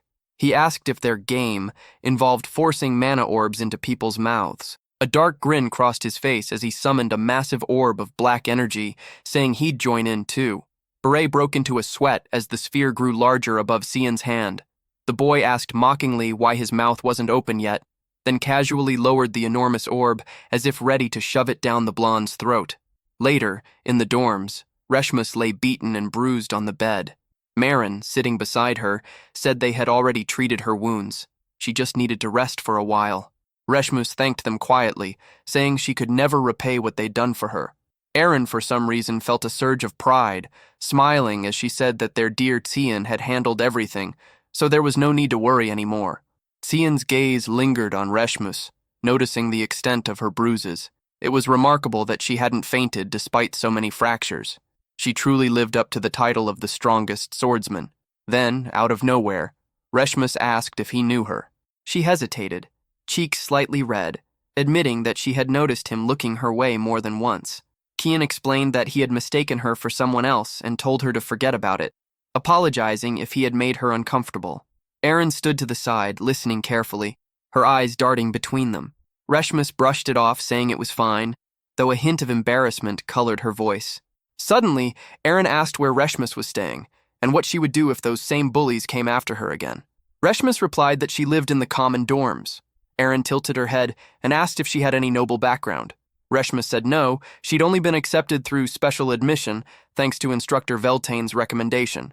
But when she arrived, the instructor had already been expelled. Xian understood immediately. She had lost her only support within the academy. What she had endured so far was likely just the beginning. Soon, she might even be expelled. Erin's expression softened with pity, and Kian turned to her, suggesting she take Reshmus in as an attendant. That way, the girl could learn swordsmanship while staying close to her. Erin blinked, confused, asking why he was calling him a girl. Couldn't he see it was clearly a boy? Xian simply said she was mistaken. Reshmus was a girl. Erin froze. Her entire world cracked for a second. From behind, Reshmus awkwardly apologized, explaining that she hadn't meant to deceive anyone. She'd just preferred short hair since childhood, which often caused misunderstandings. Xian could only think that fate seemed to love reversals. First, there had been a boy mistaken for a girl in the demon's domain, and now it was the opposite. Erin started crying, apologizing for not realizing sooner, and admitting she couldn't understand how Xian had known.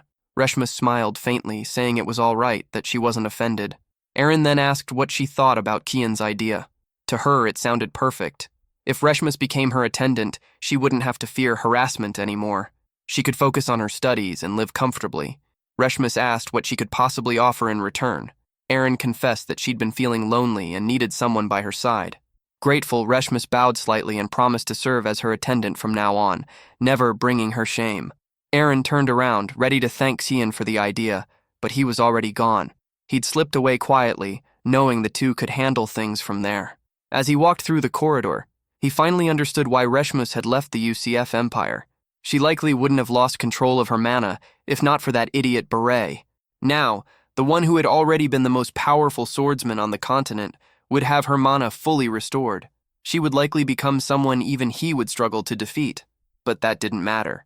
His attention was fixed on something else. It was the thing Sarika had personally handed him earlier that morning, his first mission, his first real assignment for the association. Holding the card in his hand, he thought this was going to be a tough challenge for a first task. When Sarika gave it to him, she had said she believed in his potential. That line kept echoing in his mind. Still, if the missions were starting off at this level of difficulty, he didn't even want to imagine what awaited him in the coming days. Suddenly, a loud boom shook the area, followed by an explosion close by. Cian froze, wondering if a monster had breached the academy grounds, but instead of a beast, a massive figure appeared. A muscular boy nearly 3 meters tall, staring straight at him. The giant asked if he was Cian Vert. Slightly embarrassed, Cian nodded, trying to figure out what this was about. The boy introduced himself, boasting that while his magic level was only grade 1, his physical level was an S. He also mentioned he knew Cian was the youngest of the Vert family. His name was Seth Harkin, and he was, unbelievably, only 11 years old. Cian blinked, trying to process how a kid that age could be that huge and overdeveloped. Seth flexed his biceps proudly, talking about all the stories he'd heard, how Cian had slain monsters, survived a dragon encounter, and even earned an S-rank physique evaluation, something Seth himself had never achieved. That was why he wanted to challenge Cian to a fight.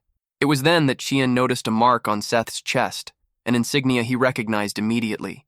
It represented the desert kingdom of Spain, a powerful empire far to the east. In his previous life, Spain's entire military strength had revolved around one man, its crown prince. That prince had been a legend, a warrior so strong that no army dared invade Spain. Under him, the nation carried its pride as a land never conquered. But that same prince eventually fell, not in battle, but to something trivial. After years of neglecting his health and obsessively training, he died of a common cold. Cian couldn't believe he was now face to face with that same prince. This meeting had never happened in his past life. Whatever was going on now, it was something new and troublesome. Still, he decided to play along and asked if Seth wanted to fight immediately. Seth confirmed it with confidence, saying it was the only way to determine who was the strongest man. He even declared that he wouldn't take no for an answer. So naturally, that's exactly what Cian said. No. Seth blinked, confused, demanding to know why. Cian explained that duels like this had to be approved by the academy. They needed to file a request through the proper channels. The moment Cian mentioned where the office was, Seth didn't hesitate. He bolted in that direction, shouting over his shoulder that he'd be right back. Cian couldn't help thinking the guy was all brawn and no brain. The office Seth was running toward was in the opposite direction, but there was no reason to tell him that. Besides, there wasn't even such a thing as a training request form in the academy. He decided to let the musclehead figure that out himself. Poor fool. The scene shifted to the city. A hooded man bowed before Lord Zickerman, reporting that the product was ready. Zickerman, visibly impatient, ordered him to stop wasting time and notify all the clients at once. Zickerman Albus, one of the 3 wealthiest men on the continent. Publicly, he was celebrated as a generous philanthropist, showering charities with donations. In truth, he was filth. A man obsessed with forcing unnatural unions between races, breeding mixed offspring for the underground slave market. From the shadows, Cian observed everything, watching Zickerman boast about his greatest creation being born that very night. His target was now confirmed, and the mission already looked easier than expected. As he prepared to move, Karam's voice broke through, saying she could sense an intricate, unsettling energy nearby. Cian frowned, not understanding. She clarified. The target was hiding something. Meanwhile, Zickerman stopped in front of a reinforced cell, smiling to himself. He muttered that he could finally enjoy a moment of peace and told his money factory to rest well. That was when he noticed it. Black mist creeping across the floor. Before he could react, a shadow moved. A sudden strike tore through the air. One of his knights collapsed instantly, headless. The others shouted, demanding to know who was there. Panic erupted. Zickerman screamed for someone, anyone, to kill the intruder. But Cian was already in motion. He closed the distance in a blur, delivering a crushing blow that sent the knight's sword flying. A quick slash behind the knee followed, and Karam's presence shimmered beside him, her blade pressing coldly against a throat. Before the man could even speak, he was already dead. There was no hesitation. Zickerman stumbled backward, trembling and shouting for reinforcements. Cian told him he'd see his knights soon enough, once he joined them. The tycoon had hired plenty of guards, but they were useless. Dragging himself across the floor, Zickerman stammered, offering money, begging for his life. Kian sliced through one of his hands without emotion, saying he had more than enough wealth already. The terrified man fell face first, clutching the bleeding stump. Kian called him by name, his tone cold. He declared that Zickerman would pay for the monstrous things he'd done, for the lives ruined, and for his hand in the slave market. That alone was enough reason to die. But feeling merciful, he granted the man 1 minute to repent and free himself from his sins. Zickerman sobbed, saying it didn't matter. If he was going to die anyway, what was the point? He tried to justify his crimes, claiming they were just trying to make a living, that the true villains were the buyers. Cian didn't flinch. He said the minute was over, and the man hadn't even tried to repent. With that, he activated the 8 stanzas of the Black Mist. A surge of dark energy enveloped the room as Kian unleashed a relentless series of strikes across Zickerman's back. The screams didn't last long. When it was done, he finally turned his attention to the surroundings. Approaching one of the inner chambers, he asked Karam if this was the place she had sensed. She confirmed it, saying she could feel 2 energies merged together. Kian sliced through the barrier and froze for a second, startled by what he saw inside. On the floor lay a girl clutching something tightly to her chest. A large egg. Her eyes were lifeless, her body already cold. Cian glanced at her and muttered that it was nothing special, just another corpse. But Karam urged him to look closer. In the girl's arms, resting against her still body, was a dragon egg. Later, back at the dorms, Yelkin's voice echoed in disbelief as he asked where Kian had gotten it. Kian brushed it off casually, saying he had just found it somewhere. Obviously, Yelkin didn't buy that. He snapped, demanding to know what kind of nonsense that was. Who just finds something like that? But Cian's thoughts were elsewhere. He was more concerned with the man who'd been trying to sell the egg.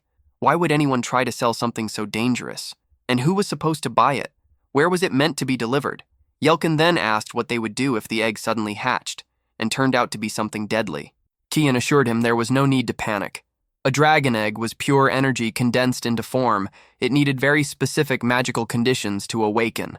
It wouldn't hatch unless constantly fed with the proper type of mana. No sooner had he said that than a sharp crack echoed through the room. Both turned toward the sound, eyes widening as a thin fracture crawled across the shell. Then another. The egg began to glow. Cian froze, realizing how badly he'd just messed up. A bright light burst from the cracks, filling the room. The shell broke apart, and out came not a monstrous dragon, but a small girl. Not what anyone expected. Yelkin practically lost his mind, shouting about what they were supposed to do now. But Kian's attention was on the child. She was clearly a hybrid, part human, part dragon. That alone made her existence a far bigger problem than he could have imagined. The little girl smiled at him, her eyes bright, and threw her tiny arms around his neck. She was clinging to him affectionately, as if she thought he was her father. He stood there, dumbfounded. Behind him, Karam's laugh rang out. She found it ironic that an 11-year-old boy had just become a father. Kian shot her a glare and told her this was entirely her fault. His mind flashed back to when he first picked up the egg. He had hesitated, asking if it was really a good idea to take it. Karam had insisted, saying it was too dangerous to leave. It could fall into the wrong hands. He'd voiced his fear of it hatching, but she'd reassured him. A dragon egg couldn't hatch without a proper source of energy or its mother nearby. Now, in the present, she remarked that this just proved anything was possible. Kian demanded what that nonsense had been about an egg not hatching without a mother. She simply replied that anything can happen, proving her point. Still, what concerned him most wasn't the miracle of birth. It was the hybrid's existence itself. Half human, half dragon, something that shouldn't exist, something that could bring massive trouble if discovered. He knew what this meant. It wasn't just a problem, it was a disaster waiting to happen. The world they lived in was brutal and unforgiving, and there was no place in it for a creature like her. If anyone at the academy learned about her existence, the odds of her being erased to remove a potential threat were almost certain. Dragons, known for their arrogance and obsession with pure blood, would never tolerate such a being. The moment they discovered the child, they would come to destroy her. That thought made him question why he was even taking such a dangerous risk. If she was fated to live a life full of suffering, maybe it was kinder to end it now. Seelan's faint smile suggested agreement, believing that ending it might indeed be the best choice for the child. His hand moved to her neck, steady and cold. Salen insisted that it was the right decision, that the girl's life would only bring misery. Cyan kept telling himself it was better this way, that ending her existence was an act of mercy. But as she stirred, her small eyes fluttered open. The moment his fingers brushed her skin, a weak voice called him Dada. Cyan froze, staring at her like a man ready to kill. Yet in that single moment of hesitation, she leaned closer, whispering that it was love. Realization hit him hard. He was completely trapped. The warmth of her tiny body disarmed him completely. Lifting her by her fragile arms, he sighed, realizing he'd have to find another way out of this mess. He told Karam they would take responsibility for her, though Karam's expression made it clear he wasn't happy about it. The story then returned to the Verdi household castle, where Krantz's mother sat deep in thought. She couldn't allow that damned Sion to roam free and endanger her son. Eshel entered, calling out to her. If something troubled her, he said. She only needed to tell him. She brushed him off, pretending everything was fine, and left. Once the door closed, Eshel turned to Kalen, ordering him to report. Kellen revealed that several knights had been found dead in the forest, and the lone survivor had gone to the capital with Sion. He believed Duchess Margarethe had ordered the attack. Worse, contact had been lost with the spy inside the academy who'd been providing updates on Sion. Eshel muttered that the man clearly hadn't learned from his brother's mistakes. Kellen began trembling, realizing Eshel's patience was thin. He knew exactly what happened to those who disappointed him. In panic, he shouted that he would handle it personally and swore never to fail again. Eshel placed a hand on his shoulder, remarking how devoted Kalen was to his work, before walking away, convinced that his brother was hiding something. Meanwhile, back at the academy, Sirika burst into the room. The boy was there with Karam, bottle-feeding the dragon. She demanded to know what was going on and why there was a baby in the dormitory. He tried to explain that it was a long story, but she cut him off, saying explanations could wait. There were more urgent problems. Apparently he had been keeping himself busy, and not in a good way. She showed him an official notice. A duel between him and Seth had been approved. Her eyes narrowed as she asked why he couldn't just stay under the radar instead of inviting more attention. Was he deliberately trying to put himself in the spotlight? Cyan couldn't believe the guy had actually gone as far as to submit an official request for the duel. Karam didn't see the issue, claiming it was nothing more than two 11-year-old kids fooling around. But Cyan knew better. Seth wasn't just any ordinary child. When he asked about the timing, he was told it would happen in just 2 hours, far too soon for his liking. When the moment arrived, Stiff welcomed him eagerly, clearly looking forward to the fight. Cyan, on the other hand, showed no excitement. Seth complained that he wanted a freestyle battle, but the academy restricted them to fencing and magic. He then asked whether Cyan intended to use any spells. The answer was no. Seth smirked, satisfied, claiming that Cyan never failed to amuse him. He lunged forward with a wild slash, eager to test what Cyan could do with a blade. Cyan, however, remained composed. His thoughts stayed sharp, analyzing how quick Seth was for his build. Physical strength alone, though, was predictable, easy to read and avoid. With a smooth motion, Cyan redirected Seth's strike toward the ground. He advanced, certain that a foe like this could only be defeated with precision and restraint. The prince refused to back down, declaring he wouldn't let him gain an inch. Their swords collided, the sound echoing through the arena as Seth felt pressure shoot up his arm. Cyan had used considerable strength in that counter, enough to make the difference clear. How could someone block such a heavy weapon with just a thin rapier? Before he could react, Seth appeared behind him, aiming straight for the back of his neck. But out of nowhere, Cyan slid his sword back into its sheath and caught Seth's legs mid-air. The boy froze, baffled. Did this bastard have eyes in the back of his head? He twisted mid-fall, planting a hand against the ground to avoid crashing, and spun with enough force to nearly land a kick. The crowd gasped as Seth regained his footing, impressed that Cyan had turned the tables so quickly. The two of them looked less like kids and more like something beyond human. Seth grinned wide, a spark of madness in his eyes. He laughed, admitting defeat in swordsmanship, but vowed to win no matter what it took. Cyan sighed internally, thinking how tiresome this was going to be, yet he braced for what was coming. Seth demanded that Cyan fight him seriously this time. His aura erupted, shaking the ground beneath his feet. He called out Cyan's name, declaring that the real battle had just begun. From the stands, a bearded man commented that they had finally moved on to magic. Students capable of both swordplay and spellcasting, he said, showed true spirit. Standing beside him, Sarika noted that Cyan had clearly dominated the fencing round. Everyone knew Seth possessed an A-class body, but Cyan's was S-class, making the outcome inevitable. Yet in advanced magic, physical ability was just a foundation. Seth's strength lay in his level 3 magic, an achievement unmatched among first years. The man wondered how Cyan would handle that. Sarika, however, was visibly irritated, glaring at the arena, furious at how much attention this bastard was getting.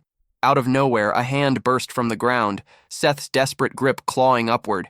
He threw a punch, and that was when Cyan decided it was time to use magic. The first strike was easy to dodge, but as he shifted to counter, something in Seth's movement caught his balance for a moment, and the warning came. He wouldn't be allowed to escape. A relentless barrage followed, each blow coming faster than the last. Yet Cyan slipped through them with ease. Seth then invoked Desert Fang.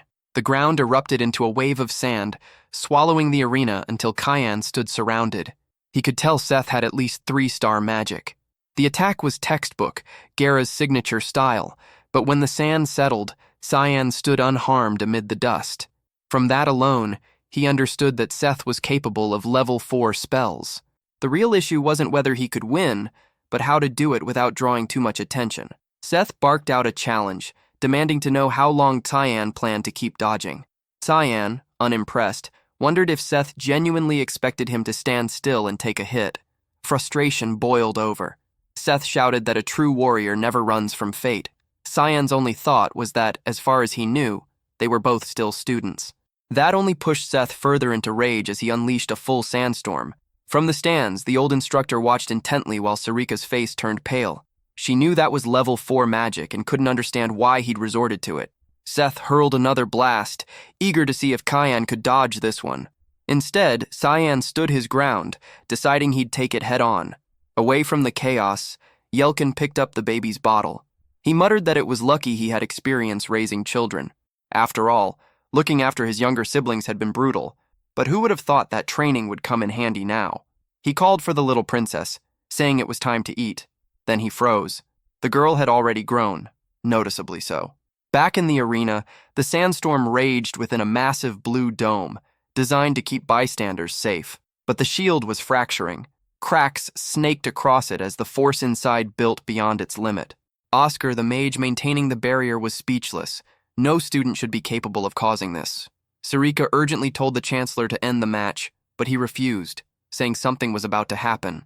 Cyan finally invoked a forbidden technique, the secret art of the Void Sphere. Sarika's eyes widened. She didn't want him to reveal that power here.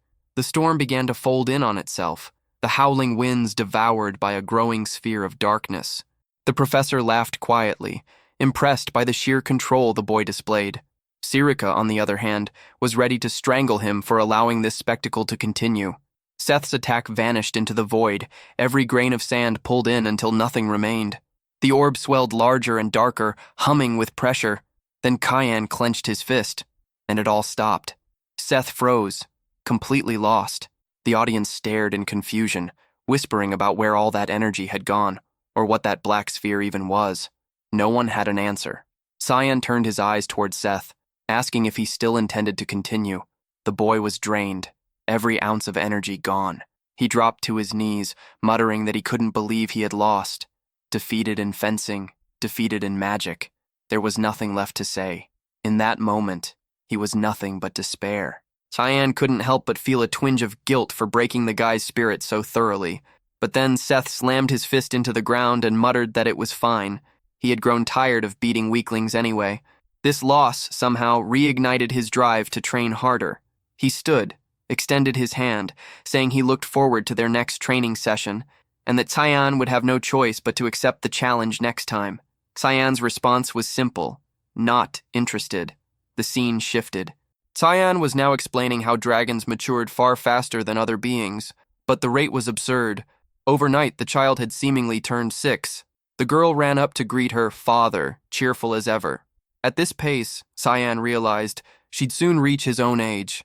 He tried to justify it, saying he only looked away for a moment, and suddenly she had grown. Manny, nearby, understood how difficult it would be to raise her in a place like this. Someone remarked that it was only a matter of time before she could no longer be hidden. That someone was Sarika. She offered to conceal the magic sword, but a dragon was an entirely different issue, especially one that kept drawing attention the way Cyan had today. Karam, sprawled on the couch, slept soundly, uninterested in the chaos around him. The others could only stare at the small dragon girl, stunned by how fast she was growing. How had she gotten so big while he was out fighting? Sarika crossed her arms, saying she had suspected Cyan was up to something. Still, bringing home a creature like that was on another level of stupidity. He told her not to worry. Yelkin had agreed to take care of the girl. Besides, the house was protected by a barrier, meaning both Sarika and Karam were safe from detection. Sarika handed him a letter, warning that this peace would last only if he stopped causing problems. Cyan glanced at the seal and muttered that it was a lousy reward for winning a duel. Without responding, Sarika left the room, telling him to stay out of trouble before he angered the wrong person. Yelkin asked what the letter said, and Cyan replied that it was a warning. Apparently, the academy was threatening expulsion for misconduct.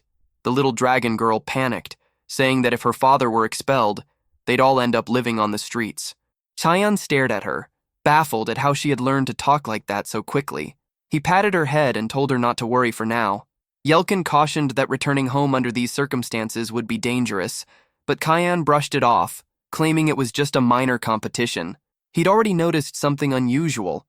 The letter came straight from the Chancellor, not the administration. That meant the man wanted to meet him personally. Whether this took place in the past or not was uncertain, but the next words were clear. The Chancellor asked if he truly wished to join the Order of Light. Cyan accepted the statement without resistance, though the man immediately remarked that such a path didn't seem to suit him. Reading the look on the boy's face, he concluded Cyan already knew that truth deep down. Sveik, after a moment's silence, decided to offer a piece of advice, one he told Cyan to remember well. There would be no gain in joining the Order of Light, he warned. Only misery or something far worse awaited those who did. One thing was certain. It wasn't worth it. That was the life of a puppet. Nothing more. Those words belonged to a conversation Cyan once had with the old man in his previous life, back when he had been summoned there before. Remembering that, he couldn't help but wonder what kind of curse the old man would try to throw at him this time. Yelkin broke the silence, commenting that the child deserved a proper name. They couldn't just keep calling her Little One. Cyan casually replied with a simple name, Nana. Yelkin was about to suggest something more thoughtful, but the girl interrupted, saying she liked it. She found it amusing that the name read the same backward and forward. On top of that, she announced that she was now Nana Verde. She spun around Cyan playfully, leaving him puzzled as to how she even knew his surname. The scene shifted to the Chancellor's office, where the old man sat deep in thought, his expression heavy with irritation over Cyan Verde. He already knew the boy's potential was extraordinary, but what he had witnessed went beyond anything expected. A student who absorbed a rank 4 magic attack alone. That kind of power demanded fear. What unsettled him even more was that Cyan hadn't seemed to be trying. The Chancellor wondered what this boy's true limits were. Cyan knew Campbell's reputation well. He had been the teacher of Emperor Dion and Princess Diana, one of the few remaining 9-star mages on the continent. After Diana's death, Campbell devoted himself to cultivating new talents within the Royal Academy.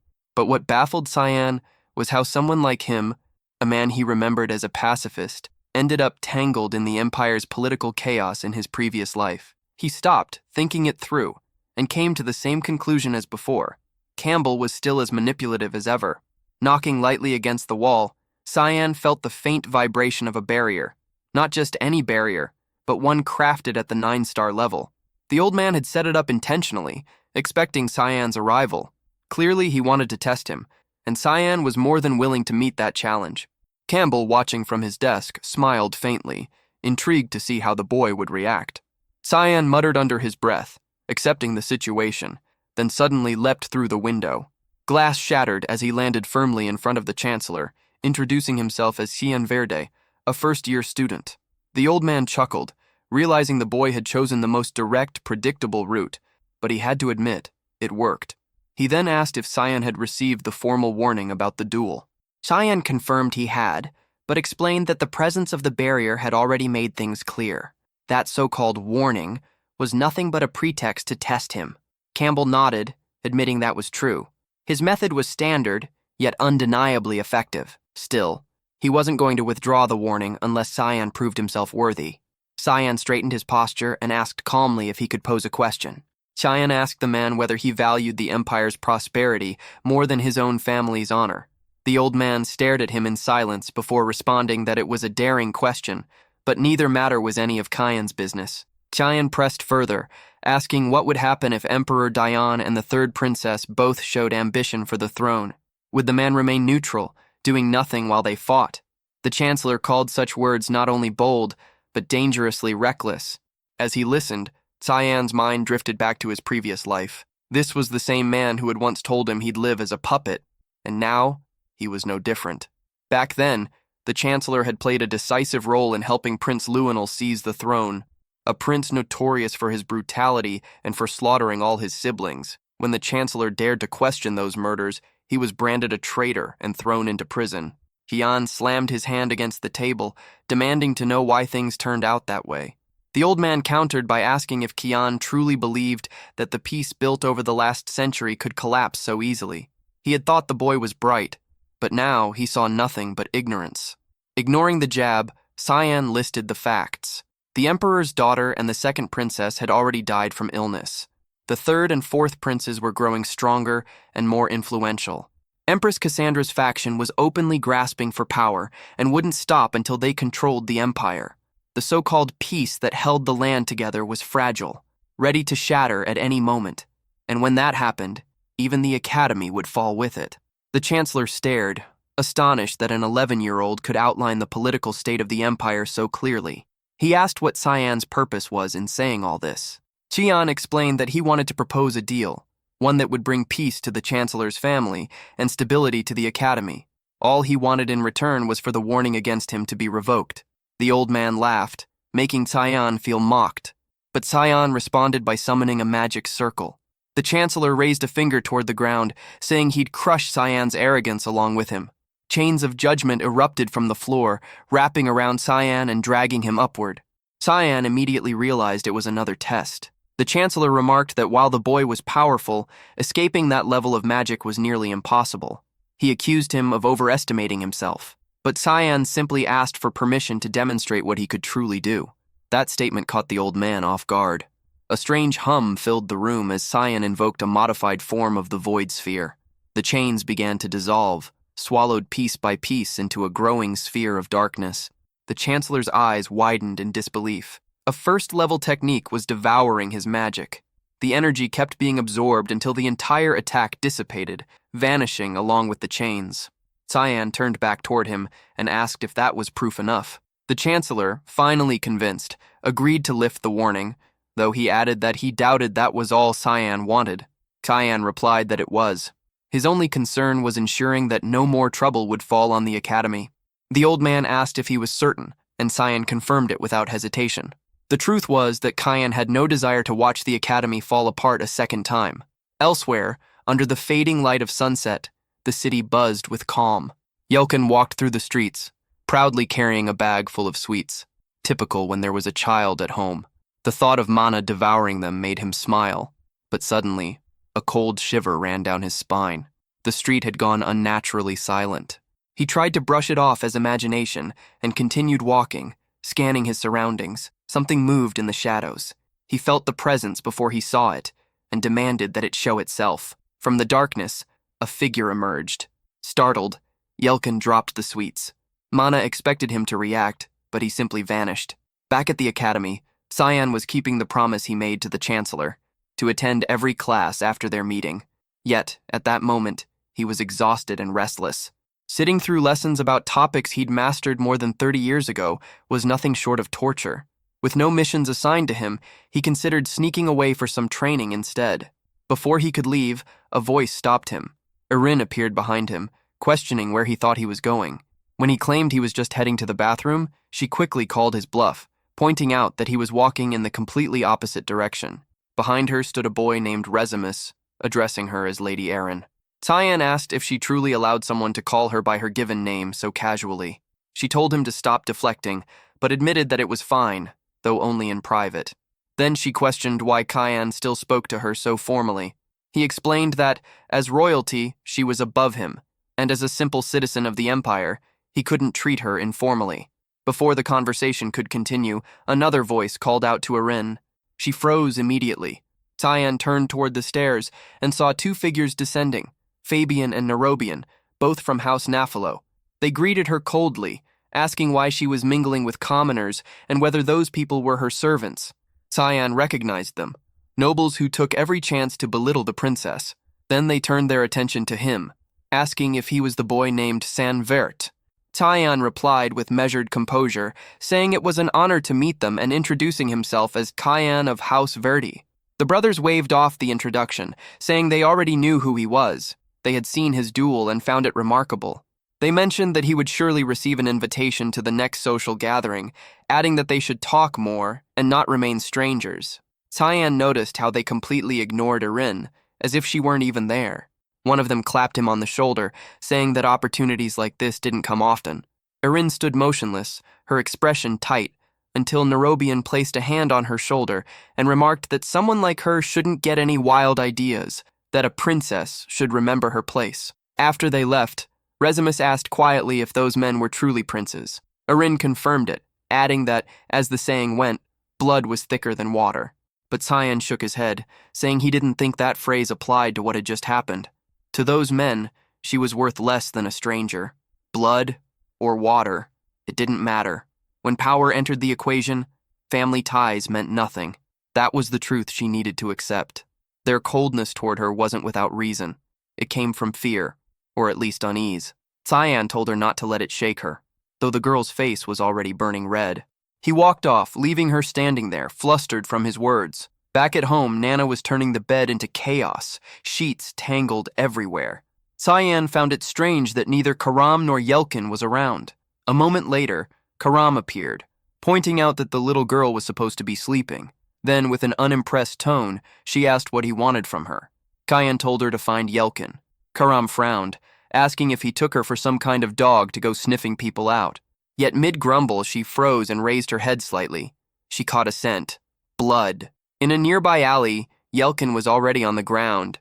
His attackers laughed while a blond man stepped forward, mocking him for not responding when called. Things had gotten messy now. They joked that he only had one job and still managed to screw it up. The blonde one grinned, announcing that it was time to slice Yelkin up and send his remains as a gift to their master. Payment for crossing Barrett Rumel. From the ground, Yelkin muttered a quiet, "All right." The man blinked, unsure what he meant. Even bloodied and bruised, Yelkin told them to just finish it already. Barrett smirked, saying the idiot must have lost his mind, and ordered the men to end it. Then a voice echoed from above the alley, asking what they thought they were doing. Barrett froze. If it was who he thought it was, then they were already dead men walking. From the rooftop dropped Cyan and Shen, with Karam in tow.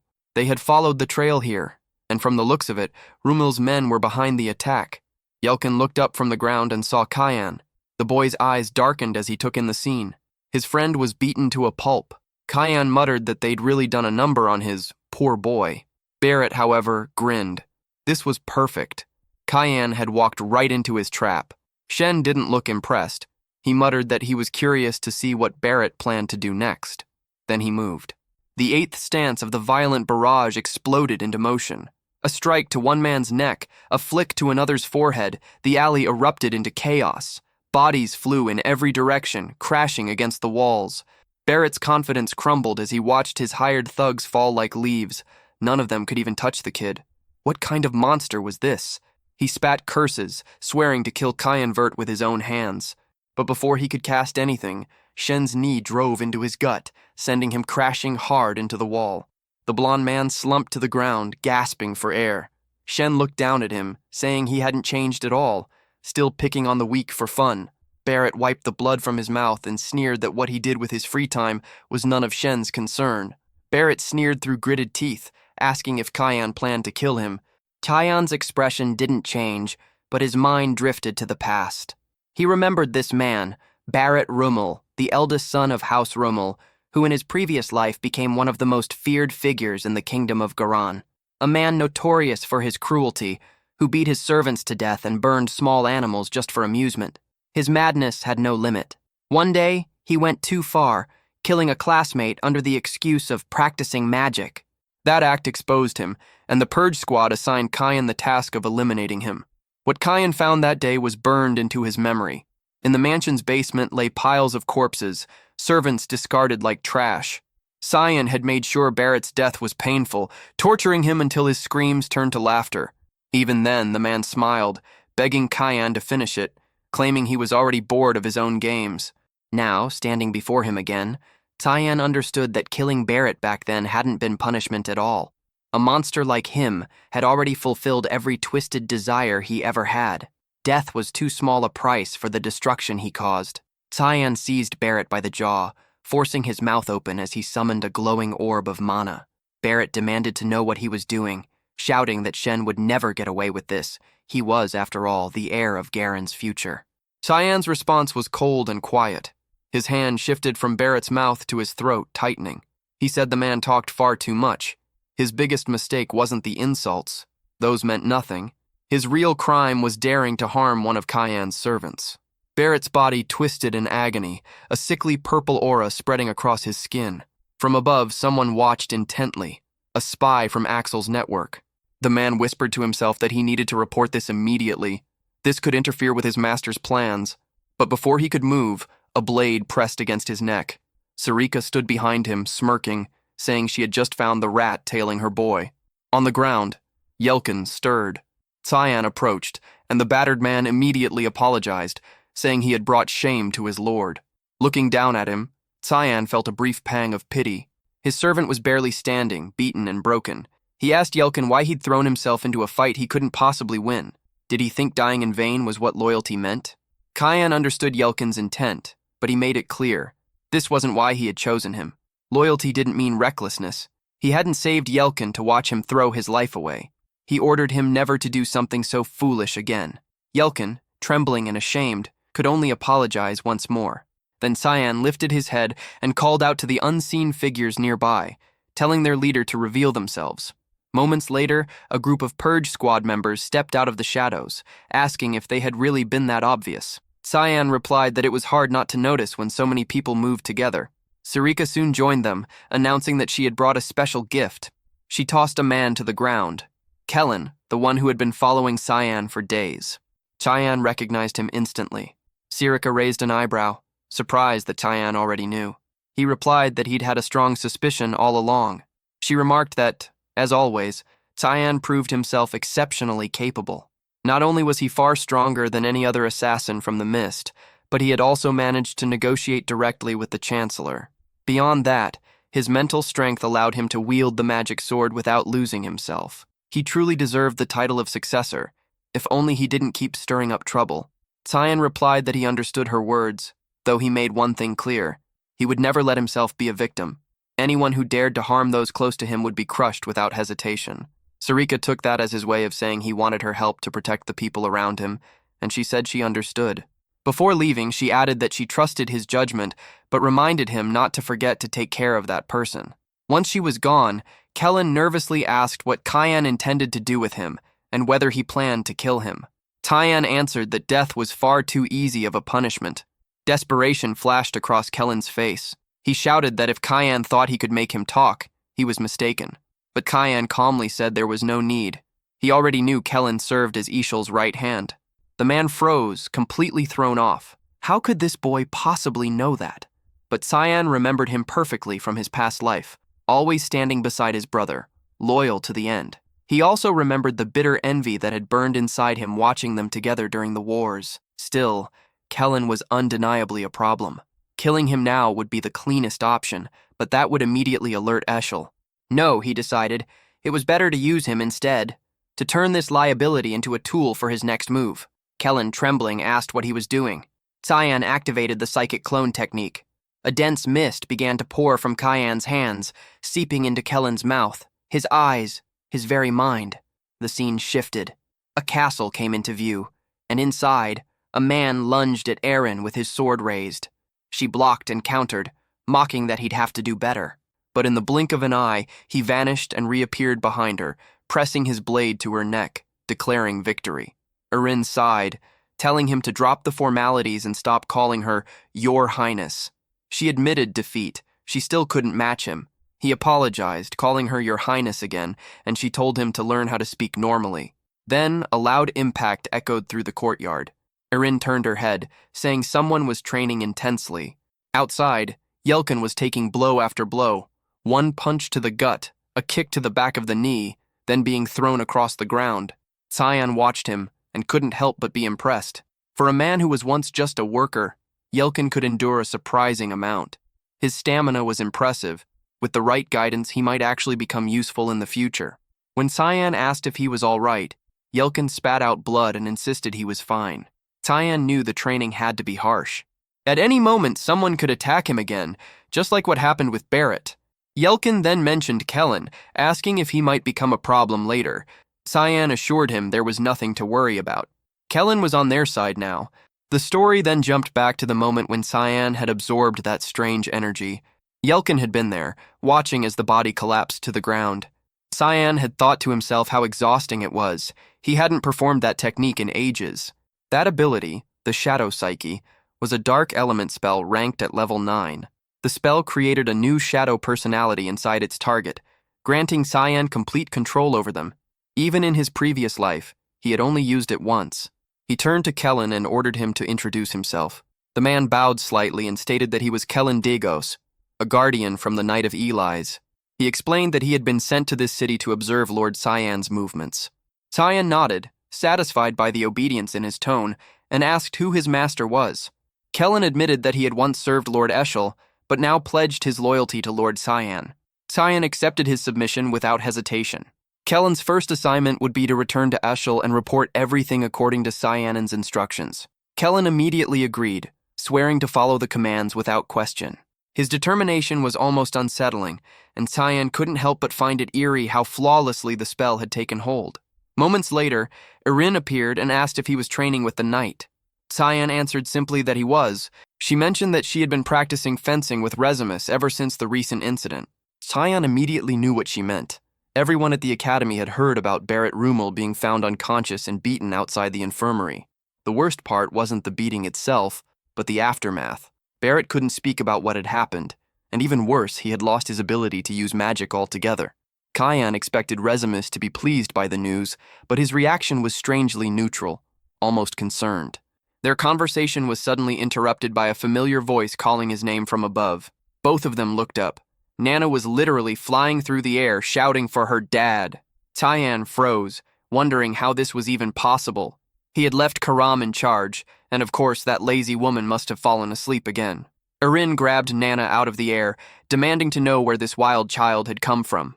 The girl, however, just kept insisting that she had found her dad, pointing directly at Cyan. Erin's face twisted in shock, her mind racing as she tried to make sense of the situation. Since when, and with whom, had this happened? Cyan stood there like an idiot, scrambling for a way to explain himself. Time passed, and after a long and awkward talk, he finally managed to tell her everything. Erin sighed in relief when she learned the girl wasn't actually his biological daughter. Still, she admitted she hadn't expected Cyan to have such a soft side. Yelkin, on the other hand, was panicking. If anyone at the academy found out, they'd all be expelled. But Erin reassured him that she wouldn't tell a soul. Cyan looked genuinely surprised by her promise, though honestly, he should have gotten that assurance before confessing everything. Erin looked up and smiled faintly, saying not to worry about it. After all, it wasn't like she had any other friends besides them.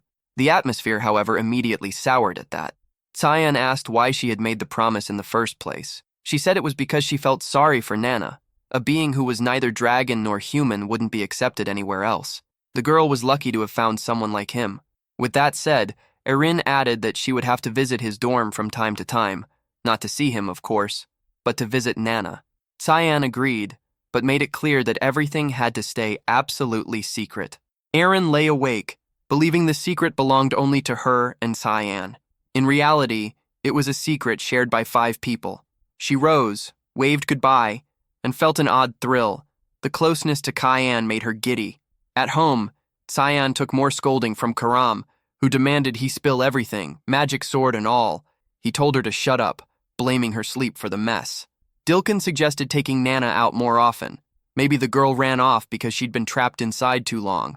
Cyan admitted it might be a decent idea. Above them, 2 winged figures flew, then paused as a white-haired man caught an odd scent and halted midair. The woman beside him addressed him as Lord Lucian. He noted a smell of weakness and realized they were nearing the Ruin Academy. They would delay their return. Something was nearby that shouldn't exist. On open ground close to Ruin, Dilkin warned Nana not to stray. The place was dangerous. Taiyan thought the outing had been smart. They were far from the academy. The secret felt safer, and Nana could enjoy fresh air. Karam ribbed him about playing house and joked about making the princess the mother. Suddenly the air chilled. Karam warned that something approached. Lucian called the presence abominable. Dilkin shouted for Nana and barely shielded her from a slicing beam. Seeing the children safe, Cyan ordered everyone to stay behind him. The newcomers landed, 2 dragons, superior and imposing. Lucian tracked the source of the stench and declared the existence of that thing revolting. The red-haired dragon, Catalina, wondered how such an abomination had formed and if Cyan owned this mixed-blood child, and how he came to wield a magic sword. Karam bristled at being treated like an object, but Catalina dismissed her as a mere human plaything. Hermia snapped back, daring Catalina to seek death, then moved to attack. Lucian stopped her. They had no pleasure in battling inferior beings. Still, they insisted the half-dragon child must be taken for study. A mixed breed would be invaluable, and handing her over would spare everyone's lives. Cyan cut them off, ordering silence. Lucian recoiled at the boy's boldness. Cyan repeated himself, ordering the winged crocodile to stay quiet. Lucian's patience snapped immediately. Energy gathered at his fingertips, nearly forming into a laser blast, until Yulkin shouted for Cyan to stand back, assuring him not to interfere. Still, there was no denying how terrifying Lucian's attack had been. Lucian snarled, cursing how irritating it was to deal with inferior creatures. Cyan drew his blade, activating the 9th stance of the black mist as the magic sword materialized in his hand. The sight of him, charred, drained, yet unwavering, was almost surreal. Both dragons instantly recognized the energy radiating from the sword. It was the power of the exiled. Lucian muttered that the day had been full of surprises, though in the end the boy was still just another inferior being. He didn't even finish his sentence before Cyan was already at his side, appearing out of nowhere. Lucian barely registered the blur before a storm of strikes tore through him, forcing him back. Shocked and furious, he shouted that the human was reckless and charged forward, swinging his sword in a horizontal slash. A shockwave burst from his palm, forming a massive magic circle above Cyan's head. Cyan didn't flinch. He took the impact head-on, then vanished in a swirl of dark smoke, reappearing right behind Lucian. A second wave of slashes erupted, forcing Catalina to intervene. Her flame barrier ignited, shielding her ally. Lucian barked for her not to interfere, insisting this was his fight, but Catalina calmly replied that there was nothing to fear. There was no way a human who lived barely a century could shatter a flame refined for over 1,000 years. That confidence vanished when Cyan invoked the 8 petals. His sword blurred, 8 rapid cuts colliding against the barrier. In seconds, it shattered like glass. Catalina barely had time to register what happened before Cyan's blade tore clean through her body. Her form disintegrated into ash. Cyan stood still, breathing heavily, the fury in his eyes burning brighter than her flames ever had. Lucian froze, unable to comprehend what had just happened. This thing, possessed power beyond reason. He demanded to know what Cyan truly was. No wielder of mere mist magic should have reached this level. When Cyan refused to answer, Lucian clenched his fists, declaring that he would treat him as a true opponent. A magic circle expanded beneath him as the air trembled. Cyan watched carefully. The man was activating polymorph. Wings burst from Lucian's back as scales rippled over his skin. The human shape dissolved into that of a colossal dragon. Razor eyes, vast wings, and scales that glowed like molten stone. He let out a deafening roar that shook the earth, but Cyan moved first. Leaping into the air, he muttered that this was the moment when Lucian was most exposed. He landed above the dragon's wings, the wind tearing around him. Lucian's pupils narrowed, realizing too late that the boy knew the precise weaknesses of the polymorph transformation. Cyan's blade drove straight into the dragon's forehead. Lucian's roar turned to panic. He called the act reckless, already thinking of retreat, but Cyan's smirk cut deeper than his sword. It was too late. Cyan unleashed the technique Giant Tree Root, driving it straight into Lucian's skull. A surge of black energy tore through the dragon's massive body, spreading like wildfire under his scales. Lucian's roar echoed across the sky before his body convulsed violently and crashed into silence. Sometime later, Yulkin called out for Cayenne, his voice echoing across the battlefield. When he caught sight of the scene, his face turned pale. He quickly covered Nana's eyes. Cyan had already butchered the dragon's carcass and was roasting its meat over an open flame. He muttered that dragon flesh was rare and valuable. Nana, unfazed by the horror, jumped with excitement, insisting she wanted some too. Far away, word of Cyan's recent movements reached his brother, Eshel. Reports came in that Cyan was now working alongside a mysterious group. Kellen stood before him, explaining that every agent they had sent was wiped out by this unknown force. Eshel asked if that was all, and Kellen confirmed it. The man found it strange. When Cyan had left, he had been anxious and unstable, yet now the reports described him as calm, confident, almost like a different person entirely. Eshel nodded, saying he understood, but added that he had one final question. His eyes locked on Kellen, and in that moment, Kellen realized his master had grown suspicious. He quickly placed a hand over his chest and murmured a short prayer. "May the grace of Lumendal be with me." Eshel smiled faintly, thanking him for his answer. He told Kellen not to worry, though his tone carried a warning. Be careful. Kellen left the chamber, knowing full well there was no turning back. Eshel's suspicion was growing. The least he could do now was make sure he didn't become a liability to Cyan. As he exited, he nearly collided with a maid in the corridor. Recognition flashed in his eyes.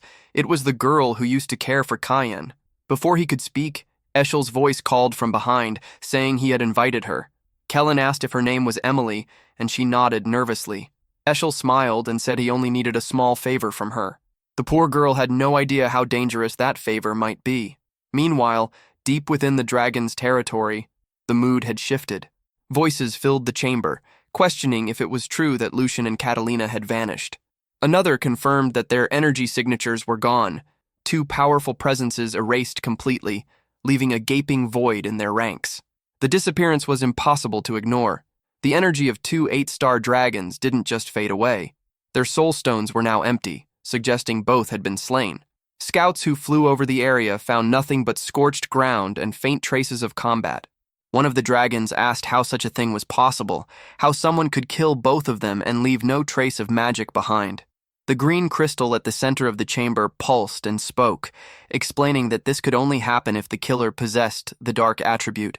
But that presented another problem. Within the Candle Realm, there was only one being powerful enough to destroy two dragons, yet that person did not wield dark magic, which meant someone else existed out there, powerful and completely unknown. The green crystal continued, stating that the only person at the Royal Academy who possessed the dark attribute was a boy named Cayenne Verde. There were even rumors that he had faced a dark dragon at the front lines and lived. If those rumors were true, he could very well be connected to Lucian and Catalina's disappearance. Calling it an uncanny coincidence, the green crystal ordered vigilance. He instructed Luna Renraver to send his granddaughter to investigate the boy. And so, the conversation among the glowing crystals ended, voices of unseen powers discussing Cayenne's name, while their true identities remained hidden in the dark. Back at the royal dormitory, Erin wasted no time dropping by Cyan's room, this time carrying a cake. She announced it as a gift for Nana, who nearly jumped with excitement, but it wasn't just a cake. She had brought an entire cart packed with presents, enough to fill the table and then some. Cyan sat quietly as the two enjoyed themselves. For now, things were peaceful. Erin and Nana seemed to be getting along, and the atmosphere was light. Still, the calm wouldn't last. If dragons truly had the ability to sense Nana's presence, it was only a matter of time before they came again. He swore he wouldn't let anyone close to him be harmed. This life was his, and he would live it on his own terms, and when the time came, he would crush Eshel and everything connected to him. Across the table, Erin turned her head and noticed Cyan's faint smile. She asked what had him so amused. He said he'd just thought of something interesting.